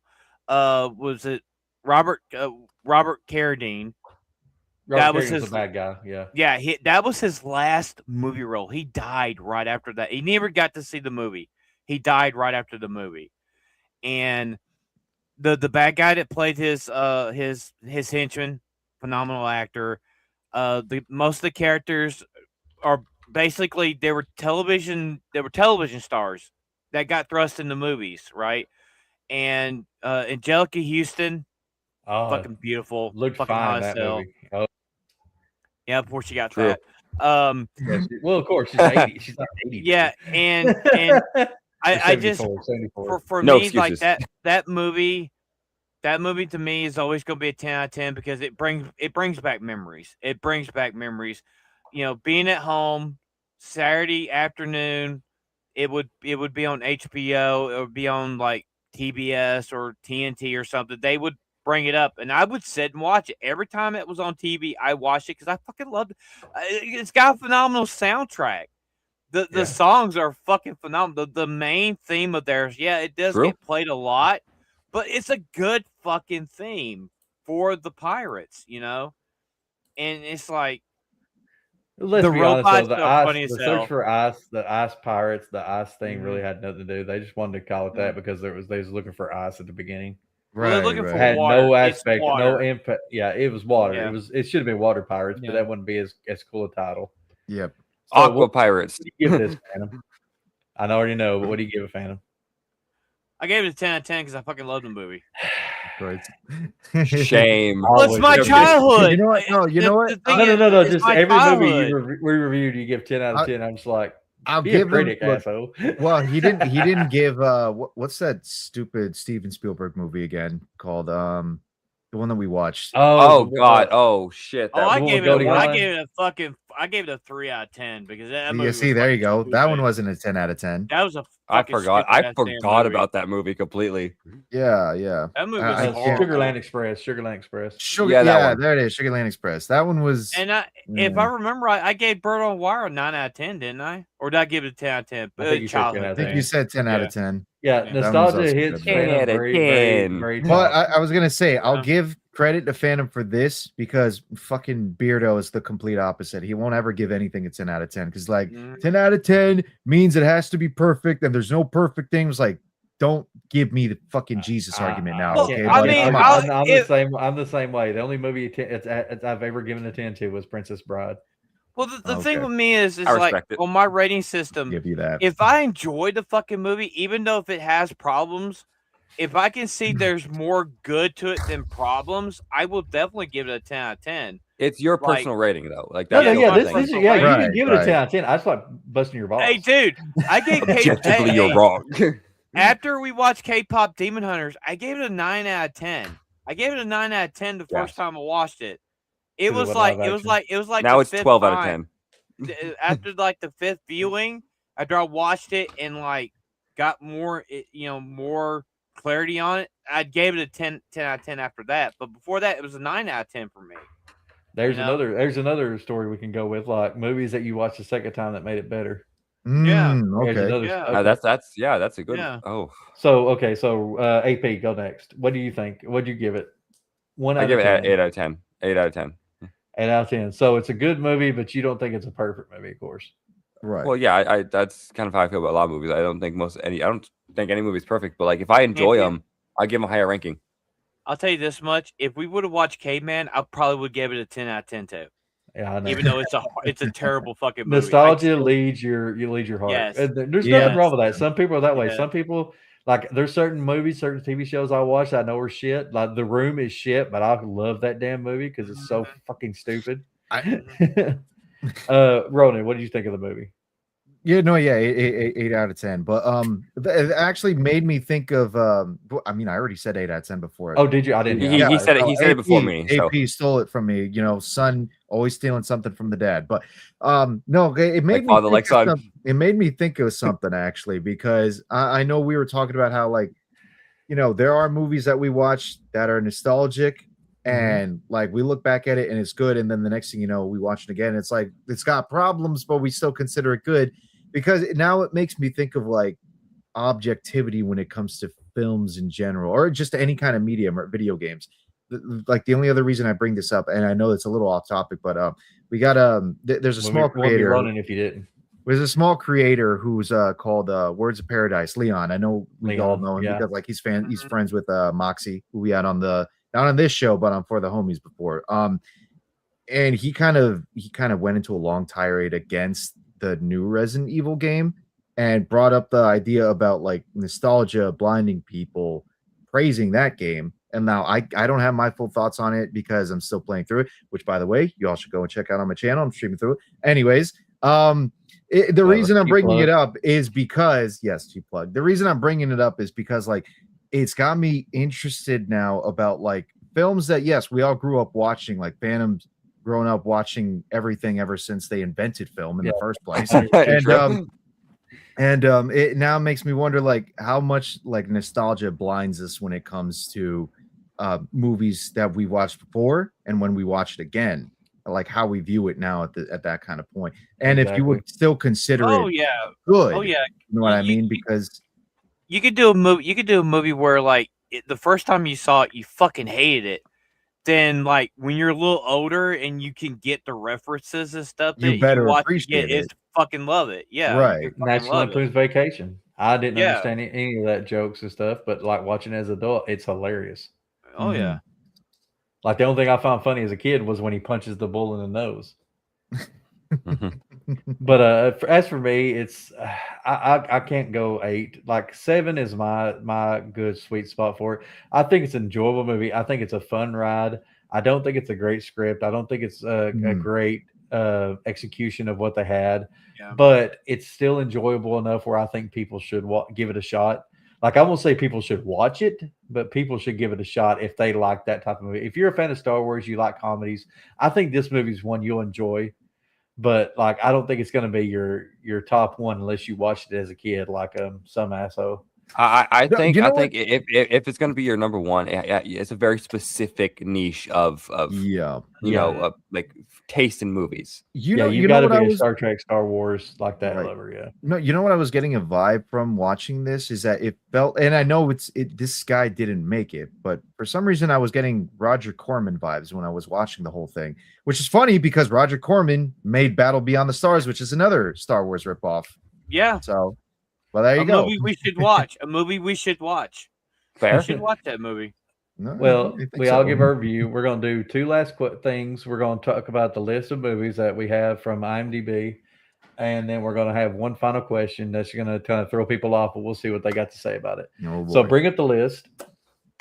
And I'll be honest with you, people. I went through list of movies at Ensemble Comedies, and every one of them had movies that either sucked or not sucked, but just weren't well known, or they were French films or other films that weren't really Americanized. So I'll be honest, Rain Man, there, you see that name? That's actually me. I just compiled my own list, and we're just gonna go through and see what y'all think of him. Now he's got it by popularity, so I put him on there as I saw him. But I think it's popular. And Princess Bride, Phantom says it's not an ensemble comedy, but I think it is, and I love it. Like I'd Billy say Crystal. It's borderline. It's borderline. It's borderline. It's more of a fantasy adventure. It's not directly meant to be a comedy movie, but it's got an ensemble and it's the gender fluid genre, like I said earlier. Yes, there you go. Gender fluid genre, as we would say. Okay, and Hangover, that would be y'all's. Yep. Hangover would definitely be one for me. No. I was gonna say, like, it depends again for like just from my metrics, like how popular the actors were before they did Princess Bride, because that way it's like, oh, you got all these people from all these different films coming together to make a big one. Only one that was really known was Andre and Billy Crystal. Like everybody else was kind of like they were known, but they weren't big actors. Oh, and Robert Rodway is her first movie. Out of them, like Andre the Giant is like one of the most famous actors in that fucking movie. Andre the Giant, the wrestling. Andre the Giant in that movie, though, he was such a great character in that movie. It made him a star. It made him a star. It was sad too because he could not even lift the princess, man. He was at that point in his life where his back was just killing him, and he couldn't even lift. Like he had to have rope thing attached to Robin Wright to hold her, and she's like 130 pounds. Yeah. Hangover, that would be y'all's generation of movie. I'm okay with Hangover. It's not really my thing. It's okay. I could see it though because you got Zach Galifianakis, you got Bradley Cooper, you got Jeffrey Tambor, but like plenty of Mike Epps is in it as well too. Like plenty of well-known actors. That one Asian little dude that's in Andy Bola's in it. Yeah, there you go. That's exactly what I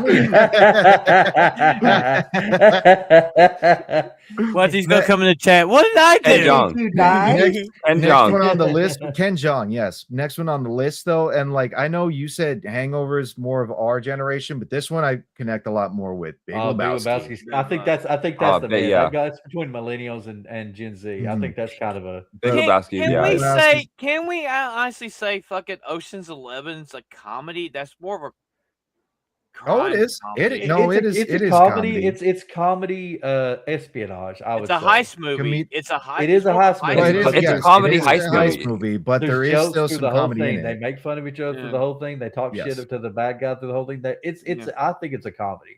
Yeah, no, I would actually agree. It is.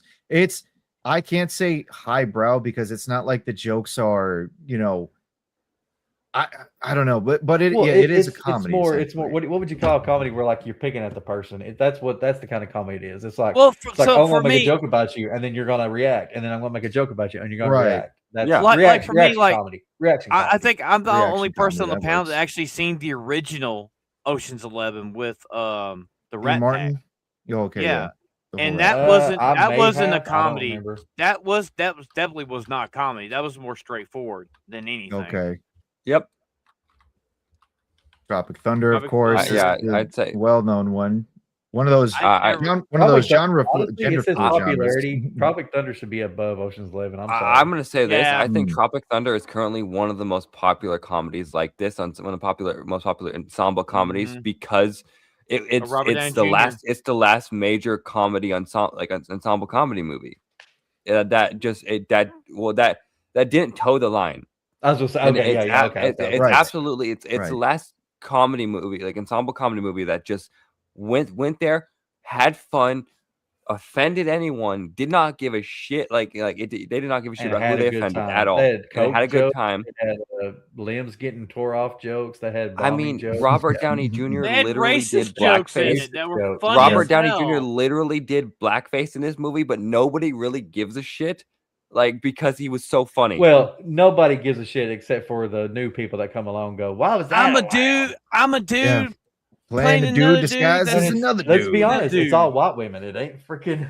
It ain't black people that hate this movie. Oh, absolutely not. No, of it's course it's just not. it's just white Oh, white liberal dude, women. you have to go on YouTube because there's this black couple that react to movies, and they reacted to this one and Blazing Saddles, and the Oh, Blazing no. Saddles one is fucking that'll be later hilarious. in the list, which Yeah. I'm sad Let's it's not see higher. here. Best in Yeah. show. I've not ever seen that, but that was on every list that was there. So I'm one day I might give it a shot. It's a Christopher Guest movie. Usually he does pretty decent movies. Christopher Guest you would know from he's the six-fingered man in The Princess Bride.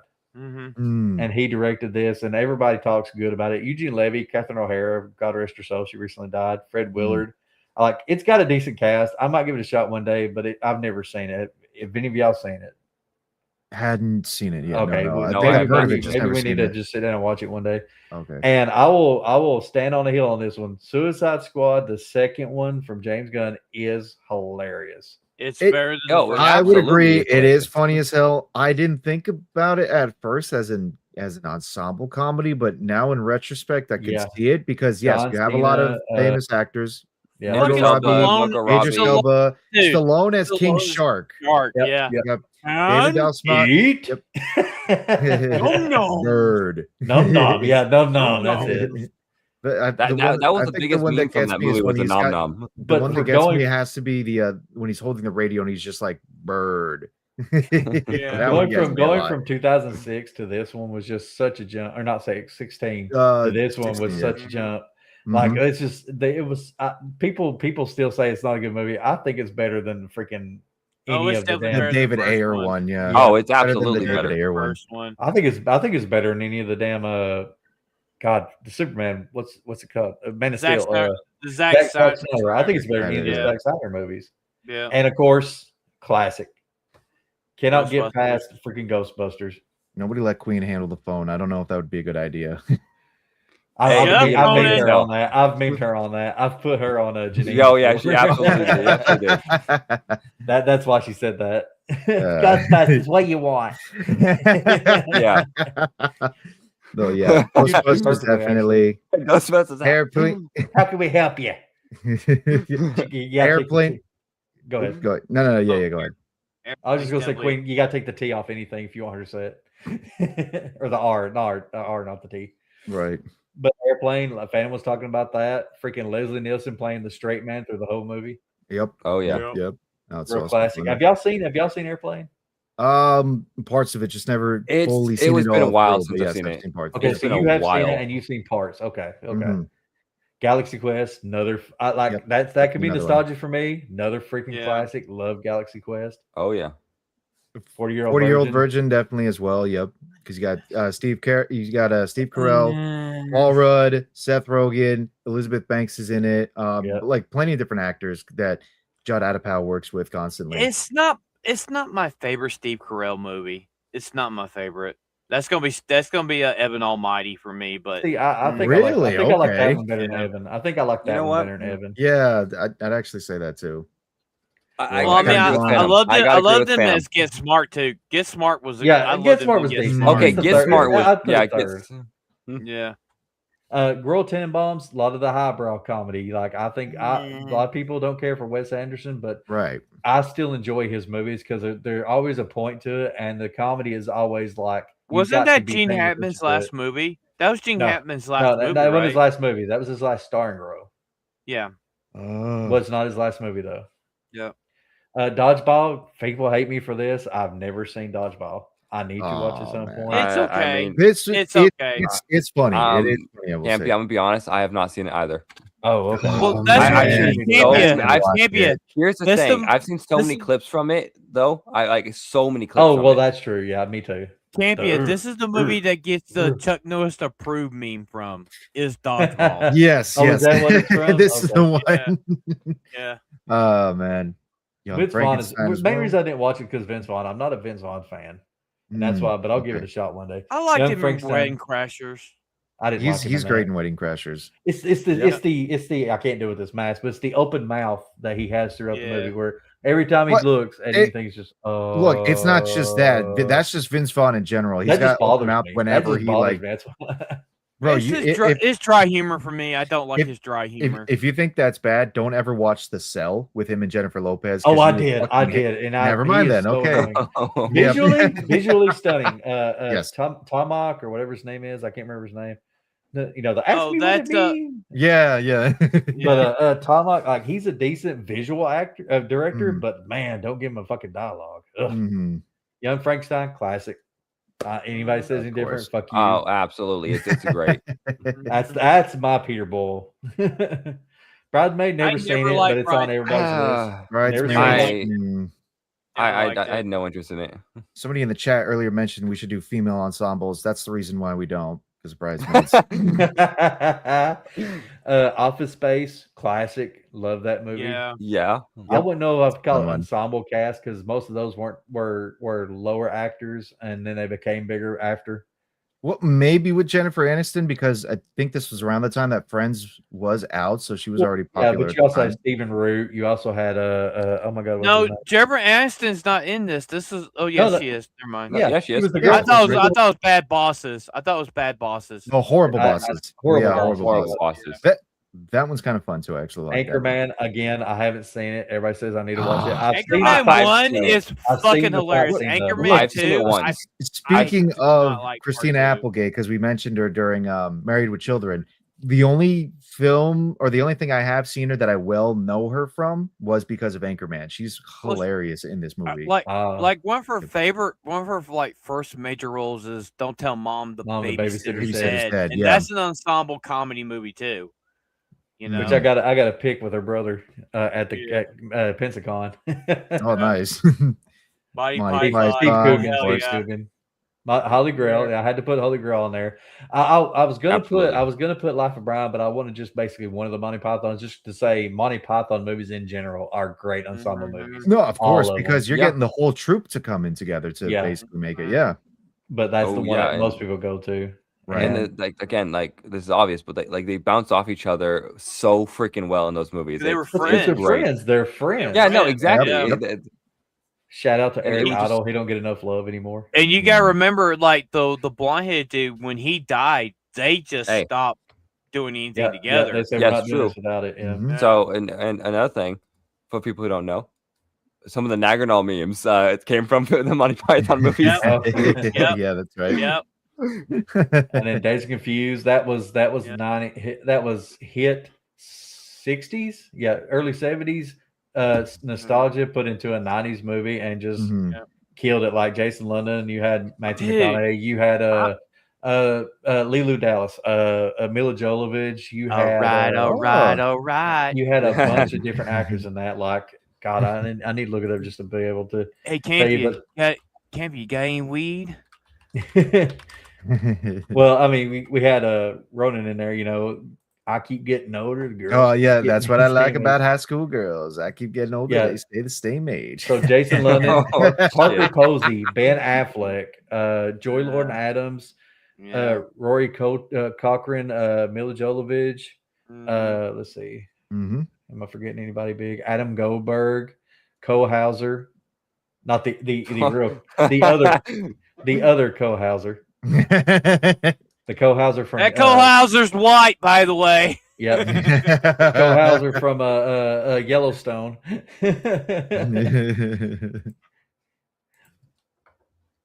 Oh, man. Again, Hang on. have you guys seen Spinal Tap?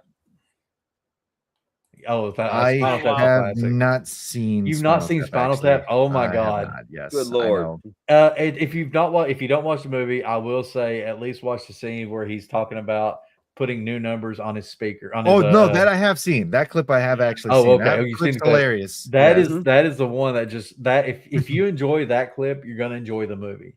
Oh yeah. You know what's Well, really that clip's the funny? favorite- You know what's really funny? Fucking rock bands actually set their amplifiers to actually went up one more notch because Well, of Ozzy fucking Spinal Ozzy Tap. did That's- that for one of his shows. He went out to one of his shows, he put it on screen, he goes, "We need 11." That scene's the very reason why that phrase even exists in like the English language now. Like turn it up to 11. Yeah. Yep, it's because of Spinal Tap. Yep. Again, Clue. We know that's classic. We talked about that. Right. I put Waiting on here. I didn't know if y'all thought of that, but like it's Anna Faris, Ryan Reynolds. It had oh my God, what's his name? The black-headed guy that's been in a bunch of movies. He played in Tusk too. God, I forgot his name. I'm getting old, people. I'm getting old. Getting Shut up. Chai McBride. No, Justin Long. Justin Long. Oh, Justin Long. Yeah. Yeah. So I mean, it was building the younger generation that was going to be coming up and taking over in 2005, and they took over like for a while. Of course, Ryan Reynolds is number one, but you had Anna Faris, you had other ones there. The only thing in that movie I'll say bad about is I hate Andy Milonakis or whatever that they had in fucking MTV. Andy Milonakis was in this? He was in it for like he's a bit part in it, but oh god, I hate that kid. Fucking hate that kid. I might have to watch it then because I kind of liked his show on MTV when I was growing up. It's stupid as hell, but again, me, stupid child, stupid Ronan growing up. I mean, if it works, if you're at a certain age for it, it works. Waiting for Guffman, another one that's Christopher Guest. Haven't seen it. Might give it a shot one day, and we'll see what happens. I hate This Is the End. I fucking hate this movie with a passion. You want to say that, but it was an ensemble comedy with all kinds of actors. It was a full blown ensemble comedy. Dude, the only good spoilers. The only good part is when fucking Hermione fucking gets killed. That's the That's the thing. Hermione didn't get killed. No, she didn't get killed. She robbed half of their supplies in there before leaving. It was funny as hell. Yeah, then I don't remember who it was, but one of the actors was just like, so we just got robbed by Hermione. It was like in the Jonah Hill. Yeah, no, Jonah Hill was a little later because he had a nice nightly visit from a very well endowed demon, let's say. And he was just like, the only thing that reason I give this movie a pass is because fuck Michael Cera, and I'm glad they killed him like 3 times in this movie. The way they killed Michael Cera was great. That was fling him across the thing, and you think he's dead. He's not dead. Then they fucking do something else and kill him, and it's fucking yes. Thank you. What pisses me off about this movie is the portrayal of heaven after what's his name gets up there. Oh, everybody! I hate that. I loved it. I won't lie to you. I was like, yes. It was cheesy as hell. That's not how heaven would be, but like for this, it worked. The only good thing in the movie was when the devil came out and he's trashing LA. That was fucking good. That was fucking Devil was coming out swinging around the same way that Samson was 28 years later. It was that's probably the biggest member everyone's ever seen on that planet. Did you hear what I said, Ronan? It's like Phantom also loved Channing Tatum as the Gimp. Yeah. Oh, okay. I call him Channing Tate. Yum. Fucking hell, bro. There's somebody about Mary. Again, that's a good movie. Ben Stiller. I love that. Matt Dillon just plays the biggest fucking asshole in that. Dude, the part where she thinks it's lotion and it's not lotion, she puts it in her hair. That's such a classic name for everybody. Even the Gen Zers, half millennial, half Gen Z. Blazing Saddles, fucking classic. It's a great movie you cannot make today. A movie you cannot make absolutely today. not. Okay, well, if Scary Movie 6 proves anything, means we probably can make it then. Yeah, but the thing between Scary Movie and Blazing Saddles, they didn't use the N word like every other word. Well, I mean, if the right director and actor come along, where the white women at? Django Chain. Yep. But the thing is, though, if they would they probably would switch it over and make make jokes about white people. True. Now, Birdcage, I will defend this movie to the end. It's about a gay couple, but it is hilarious. Gene Hackman, Robin Williams, and Nathan Lane, and Hank Azaria as the butler. You had the mom from oh my god, I can't remember her name. From Beetlejuice, right? From Beetlejuice, mom from Beetlejuice. The mom from Maureen O'Hara.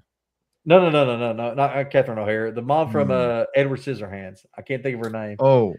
She's the one from Parenthood. She played the mom. Parenthood. Yeah.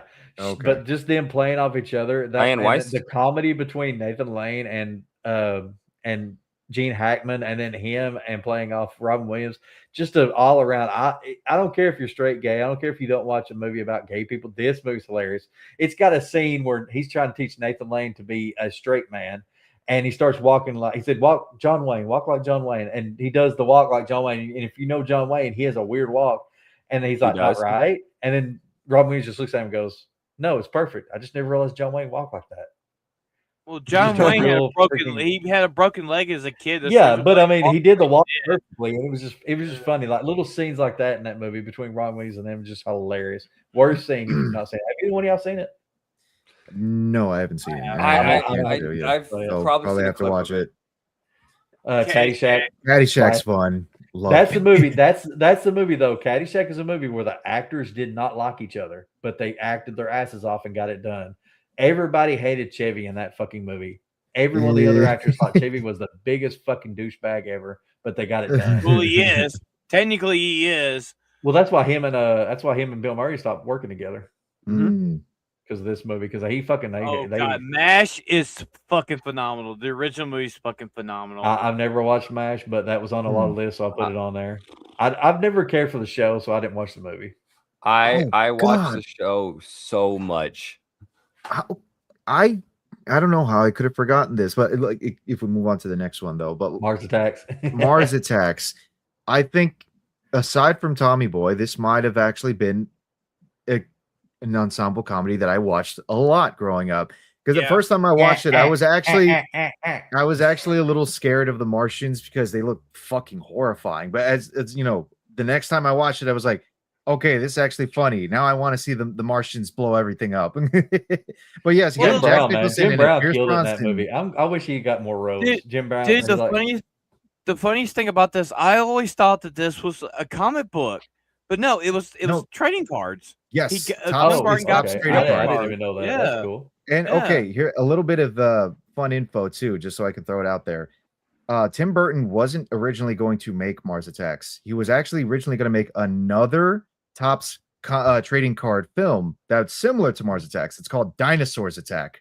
Basically, it's got the same black comedy, the same gory violence in it, but it's just with dinosaurs. God, And God, I wish they'd done it, but they didn't because they didn't want to try and replicate Jurassic Park because it was super big at the time. imagine if Tim Burton had made like the Garbage Pail Kids. That would have been freaky as hell. Oh, would've been man, better. that would have been It much would've been better better. than what It would have Yes. been better, but that been visuals better. would be crazy. Yeah, Seven wild. Psychopaths. I know none of y'all have seen it. Seven Psychopaths is an I heard Irish of it, film. but- It's Colin Farrell, Woody Harrelson, but it was made in Ireland, and that's why they.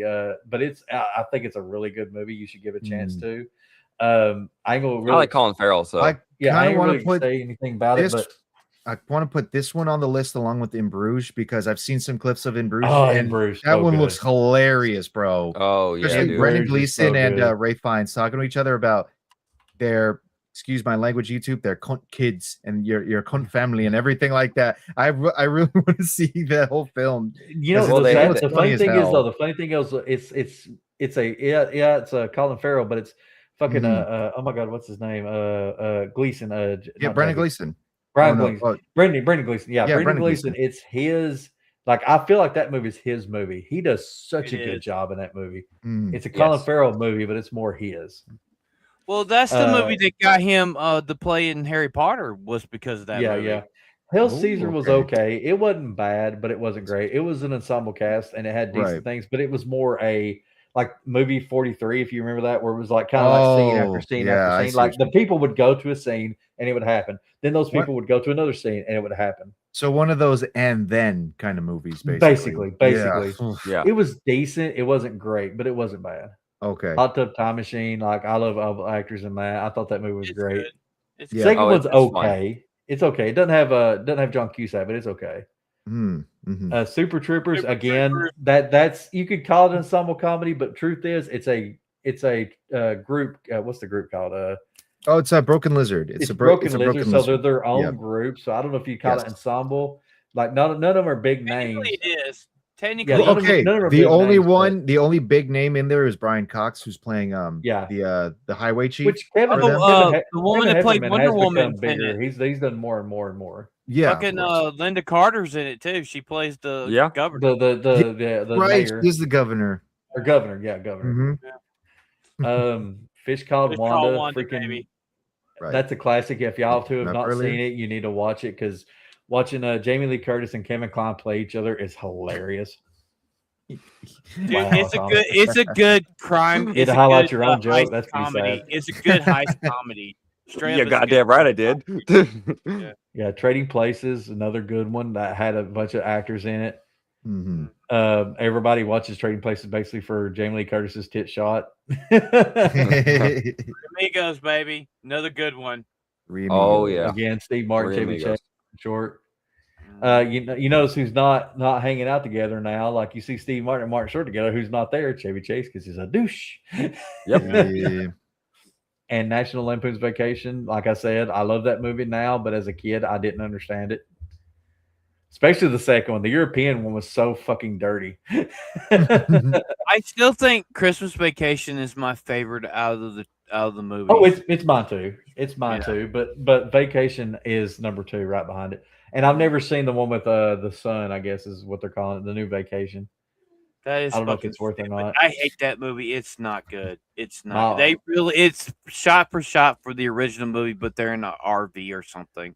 Mm. It's not Now, I good. put Mallrats on here, but the truth is that's the first one of the bunch. I would put Jay and Silent Bob, Kevin Smith movies, Jay and Silent Bob on there. I could put fucking Clerks 2 on there.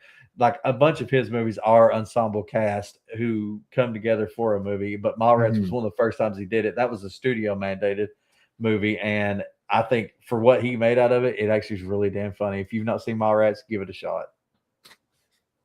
Animal House, that's a classic. I have nothing to say about that. That already been said.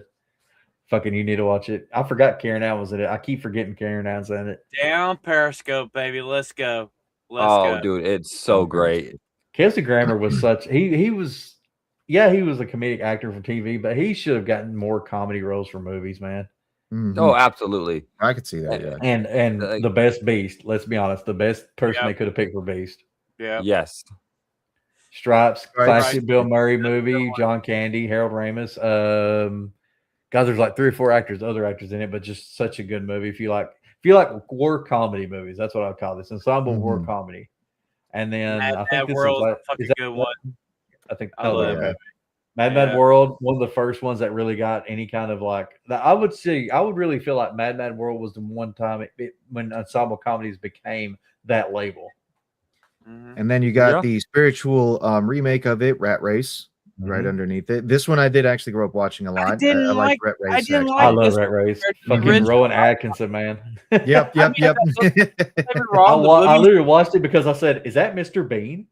don't get me wrong, the movie's good, but I still love the original better because it has a lot more in it than Well, the nostalgia, modern yeah, one. too. I mean, Yeah. I think Mad Mad World's good. I do think I enjoy Rat Race better just a little bit. John Cleese as the billionaire guy just cracks me up. Mhm. Wet Hot American Summer. A lot of people don't know about that movie, didn't watch that movie, but it's got a lot of like lower end comedic people from like not Mad TV or anything, but like the ones you would see in TV shows and movies. Like you see Janae Garofalo, David Hyde Pierce, who was the brother on Frasier. Michael Showalter is the creator of it, and he's done a few others. But it's what I love about this movie is it's about a summer camp, right? But these adults are going to a summer camp, but they're actually playing 17-year-olds, but they look 40, and that's the joke in it. But then throughout the movie, little things happen. Like by the end, you have a nuclear sludge taking over the world with Reagan. It makes no fucking sense, but it's funny as hell. Like it's got the guy in it that does the voice of Archer. He's in it and he's hilarious. H. John Benjamin. Yes. Yeah, okay. He's in it, and he becomes a can of soup. He goes from a human to a can of soup. So it's worth his watch if you've never seen it. I got to check that movie out. Then kind of. I'm gonna get you sucker. Yep. Blaxploitation, but just you had so many good actors in that. Jim Brown, freaking Keanu Reeves did good, but Bernie Casey is what brought that movie forward. Mm-hmm. And there's Phantom, one of Phantom's favorites. Fucking Airheads. Airheads. Yep. Fucking Brent love that movie. Fraser, Steve Buscemi, Adam Sandler. Oh man, yeah. This one, I've seen parts of this one too. Like I went to the theaters and seen funny. this. This one's I went to actually the funny. theater. I went to the theater and seen I was like this. 13, and Mom took me, and she's like, "What the fuck are you making me watch?" And the funny thing, a few years later, my sister did the same thing to her with Wayne's World. What the fuck did you make me watch? And Beer Fest again. Oh yes, Broken Lizard. Beer Fest. They talked about doing Weed Fest, and I wish they had of like when it was popular. Now I don't think they should because they're too old. But Mhm. Oh, I would have loved to see Weed Fest. If they did Weed Fest, it might end up becoming another Super Troopers 2 scenario, which would be really disappointing. But Yeah, Super if Troopers they Super had done Troopers it, wasn't horrible, but it definitely didn't live up to the original. no, absolutely. But And still. Big Trouble, no, but not many. I've not seen that like DVDs or anything for sale. I have it here, but it's like it's Tim Allen's movie he came out with after Home Improvement. It's him. It's Rene Russo, Stanley Tucci. It's got oh my god, I forgot his name. It's got Omar Epps. It's got oh wow. oh my god, I'm blanking on his name. Not Biggie Smalls. I can't remember, but anyway, it's got a lot of different. Zoe Deschanel, Warburton. Patrick Warburton's in it. Janine Ooh. Garofalo. It's the guy that sings Heavy D. Heavy D. Oh my god, there it was. Heavy It was D. in my brain. Yeah. Heavy just D's in got it. to Like say so. it's just a great ensemble comedy. That's and David not Farina. David Farina. Paul Farina. Does it say on there? Farina. I fucking didn't see it. Oh, whatever. Dave Farina, but it's basically there's a jewel that got heist that goes to Miami. They got to get the jewel. Shit goes down, everything, and Tim Allen is like the dad of a girl trying to fix all this, and it just things happening, and in the end, the jewel ends up with like the wrong guy or something. It's a weird movie. It's like a modern Pink Panther. It's a modern Pink Panther.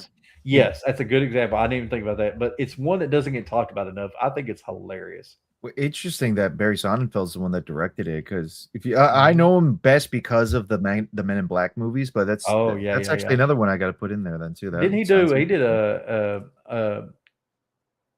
Addams Family, didn't he? Yes, I think so. Barry or is that Steven Soderbergh? No, I don't think it was. I don't think it was Steven Soderbergh. It doesn't matter. Soap Dish. I will stand on a hill. Y'all need to watch this. It's a movie, Sally Field movie. Yes, it is Sally Field, but it's all the cast and whatever. It's basically Days of Our Lives if the actors were actually living the world of Days of Our Lives. Like they're all in this type of General Hospital, if you want to say that too.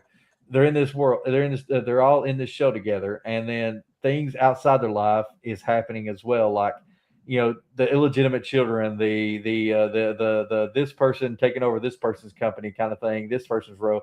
It's a really funny movie if you give it a chance, and it's got so many people. It's got Sally Field, Kevin Kline, Whoopi Goldberg's like last great role.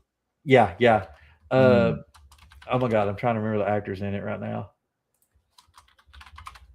I'm looking it up real quick. Terry Hatcher's in it. Robert Downey Jr. is in it. Kevin Kline, Kathy Moriarty, Elizabeth Shue, Kathy Najimbi. I said Terry Hatcher. Gary Marshall's in it. Let's see.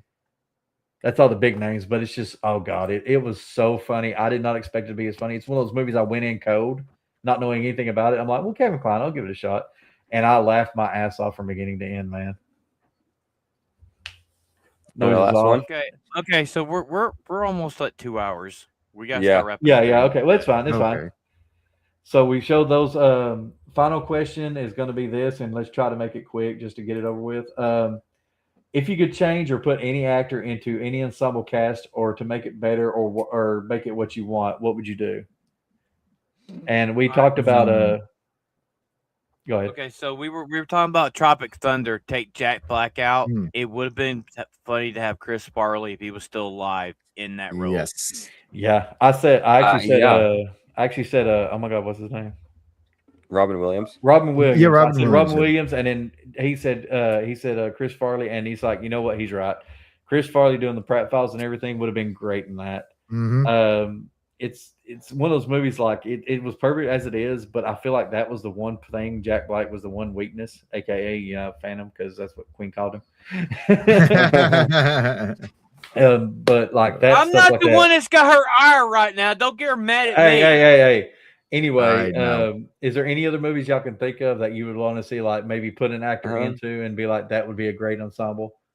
I can't think of a movie specifically, but for some reason, I want to see Carl Urban switched out to be in a comedic ensemble kind of film, because he always plays most of the time a lot of action films or serious roles, or serious roles. So I would be fascinated to see how Carl Urban would be as the straight man in a full-on comedy. You know what I mean? I can't think of a film off the top of my head, but I'm really curious to see how he would kind of handle that role. Put him in like 4 Weddings and a Funeral or something. Instead of Hugh Grant, it'd be fucking Carl Urban. Yeah. Oh no. man. Put Carl Urban in Love Potion #9 as Ooh. Adrian Paul's character. Oh, okay. that'd be All good. right. There you go. That would have been better. That's a good That one. would've been- That's a good one. when he was younger, and he was in when he was doing Xena, definitely have him as Adrian Paul's character. dude, that would have worked. That would have worked. That would have worked. Mm, You know, I can't think of anything. He was so good at Caesar. yeah. Mhm. Well, I mean, if Phantom, do your thing then. All right, everybody. So, for this Good coming time, up week, keep There an it is. eye out for on Queen's Comments channel. At least 3 of us will be playing with her next Tuesday night. Also, next Thursday, we're going to have a very special episode for the Homies podcast because our special guest is going to be Comics Dad. But I'm going to let everybody know Queen Comics is going to be a special co-host on that show Thursday night. We got a few things we're going to be talking about. We're probably won't be a gaming stream on here unless Atomic's able to do it. If not, we'll be over there with Queenie, and Comics Dad playing with them on their channel Saturday night. Us two will be at MegaCon. Yes, we will. I think there will be Son of the bitches. I think there will be a. No, are we taking next week off because of MegaCon? Yes, next we week, have next decided week we're taking off because of MegaCon since only Phantom and AP will be here. We will follow the next week though with action movies. Is going to be our Comics Dad, idea. where? It's going to be action movies, and we're going to watch 48 Hours. Which if you know what 48 Hours, this guy's going to have some fun with that because he's never seen it. We're going to watch 48 Hours on that Friday. So not this Friday, but next Friday will be 48 Hours. We'll be watching on the Discord, and then that Sunday will be action movies talking about. So it'll probably be a big show because there's so many action movies. Let's go around the horn. So, Atomic, what you got going on? You can find me on my YouTube channel where I upload Monday through Friday, 12:30 Eastern Standard Time, and I talk about pop culture. You can also find me on X where I offend everyone. You can find me on Critic List where I do movie reviews. The last one I've done was the War Machine movie with Alan Richardson, which again I think is a pretty good action movie. Going on to the subjects, but then you can also find me on Crick where I do nothing, and also buy the merch. Buy the merch. God, Ronan, what you got going on other than pissing people off? So yes, aside from being a mischievous little devil, according to Phantom, I got a link tree right there, right underneath my name, where you can find all my different links. I got a YouTube, which is Ronan the Crusader. I got a Kick, which is Ronan the Crusader. I got an X, which is Ronan_Crusader7. A little different there. Like I said yesterday, at the end of the gaming stream, throughout this week, since it's MegaCon week, I'm going to be putting more streams in as much as I can. Fuck you, Comics Dad. I'm gonna be putting as much streams as I can out there on my channel and on other people's channels as well too. I'll be doing Isaac's channel as well on the Golden Age podcast, or as we like to say, Golden Shower podcast. I will be also streaming with the homies on Tuesday as well, a gaming stream. So I don't know who that one person that'll be missing is. We'll see. And Wednesday is when I'm out. I'll be in Orlando for MegaCon, and we're gonna have a fun time over there. So that's pretty much it. Dr. Campia, what you got going on? So much apparently with you assholes. You can find me on X. You can find me on Critic List under MCampUFan. I am the Sugar Honey Iced Tea memer of the GCA and the For the Homies. I'm not the shit meme king though. He's up there. You can find me, like I said, on all those platforms. You can find me here on For the Homies. I will be here Tuesday for this gaming stream. I will be here Thursday for the podcast. And then I'm heading to MegaCon on Friday, and we'll be there until Saturday. So I will be around Sunday. We might do something maybe not a show or something, maybe Sunday, Monday. We'll see. We're still watching that shit freaking Star Trek show on Mondays with AP. Oh man! But we'll Don't remind me. And anime homework on Wednesday. And other than that, come join the Discord, have some fun, and as soon as I die, buy the merch. All right, everybody. We'll see you guys Thursday night for the Homies podcast. I'm FedMX. He's Atomic Liquid, whatever his fucking name is. We got Ronan the bitch boy, and we got Dr. Campia. We're the Homies, and we'll see you guys probably Tuesday night with a gaming stream. Have a good day, everybody. Like the stream, homies. Peace Like the out. stream. Don't be gay, Stream, fam. homie. Don't be gay, Campia.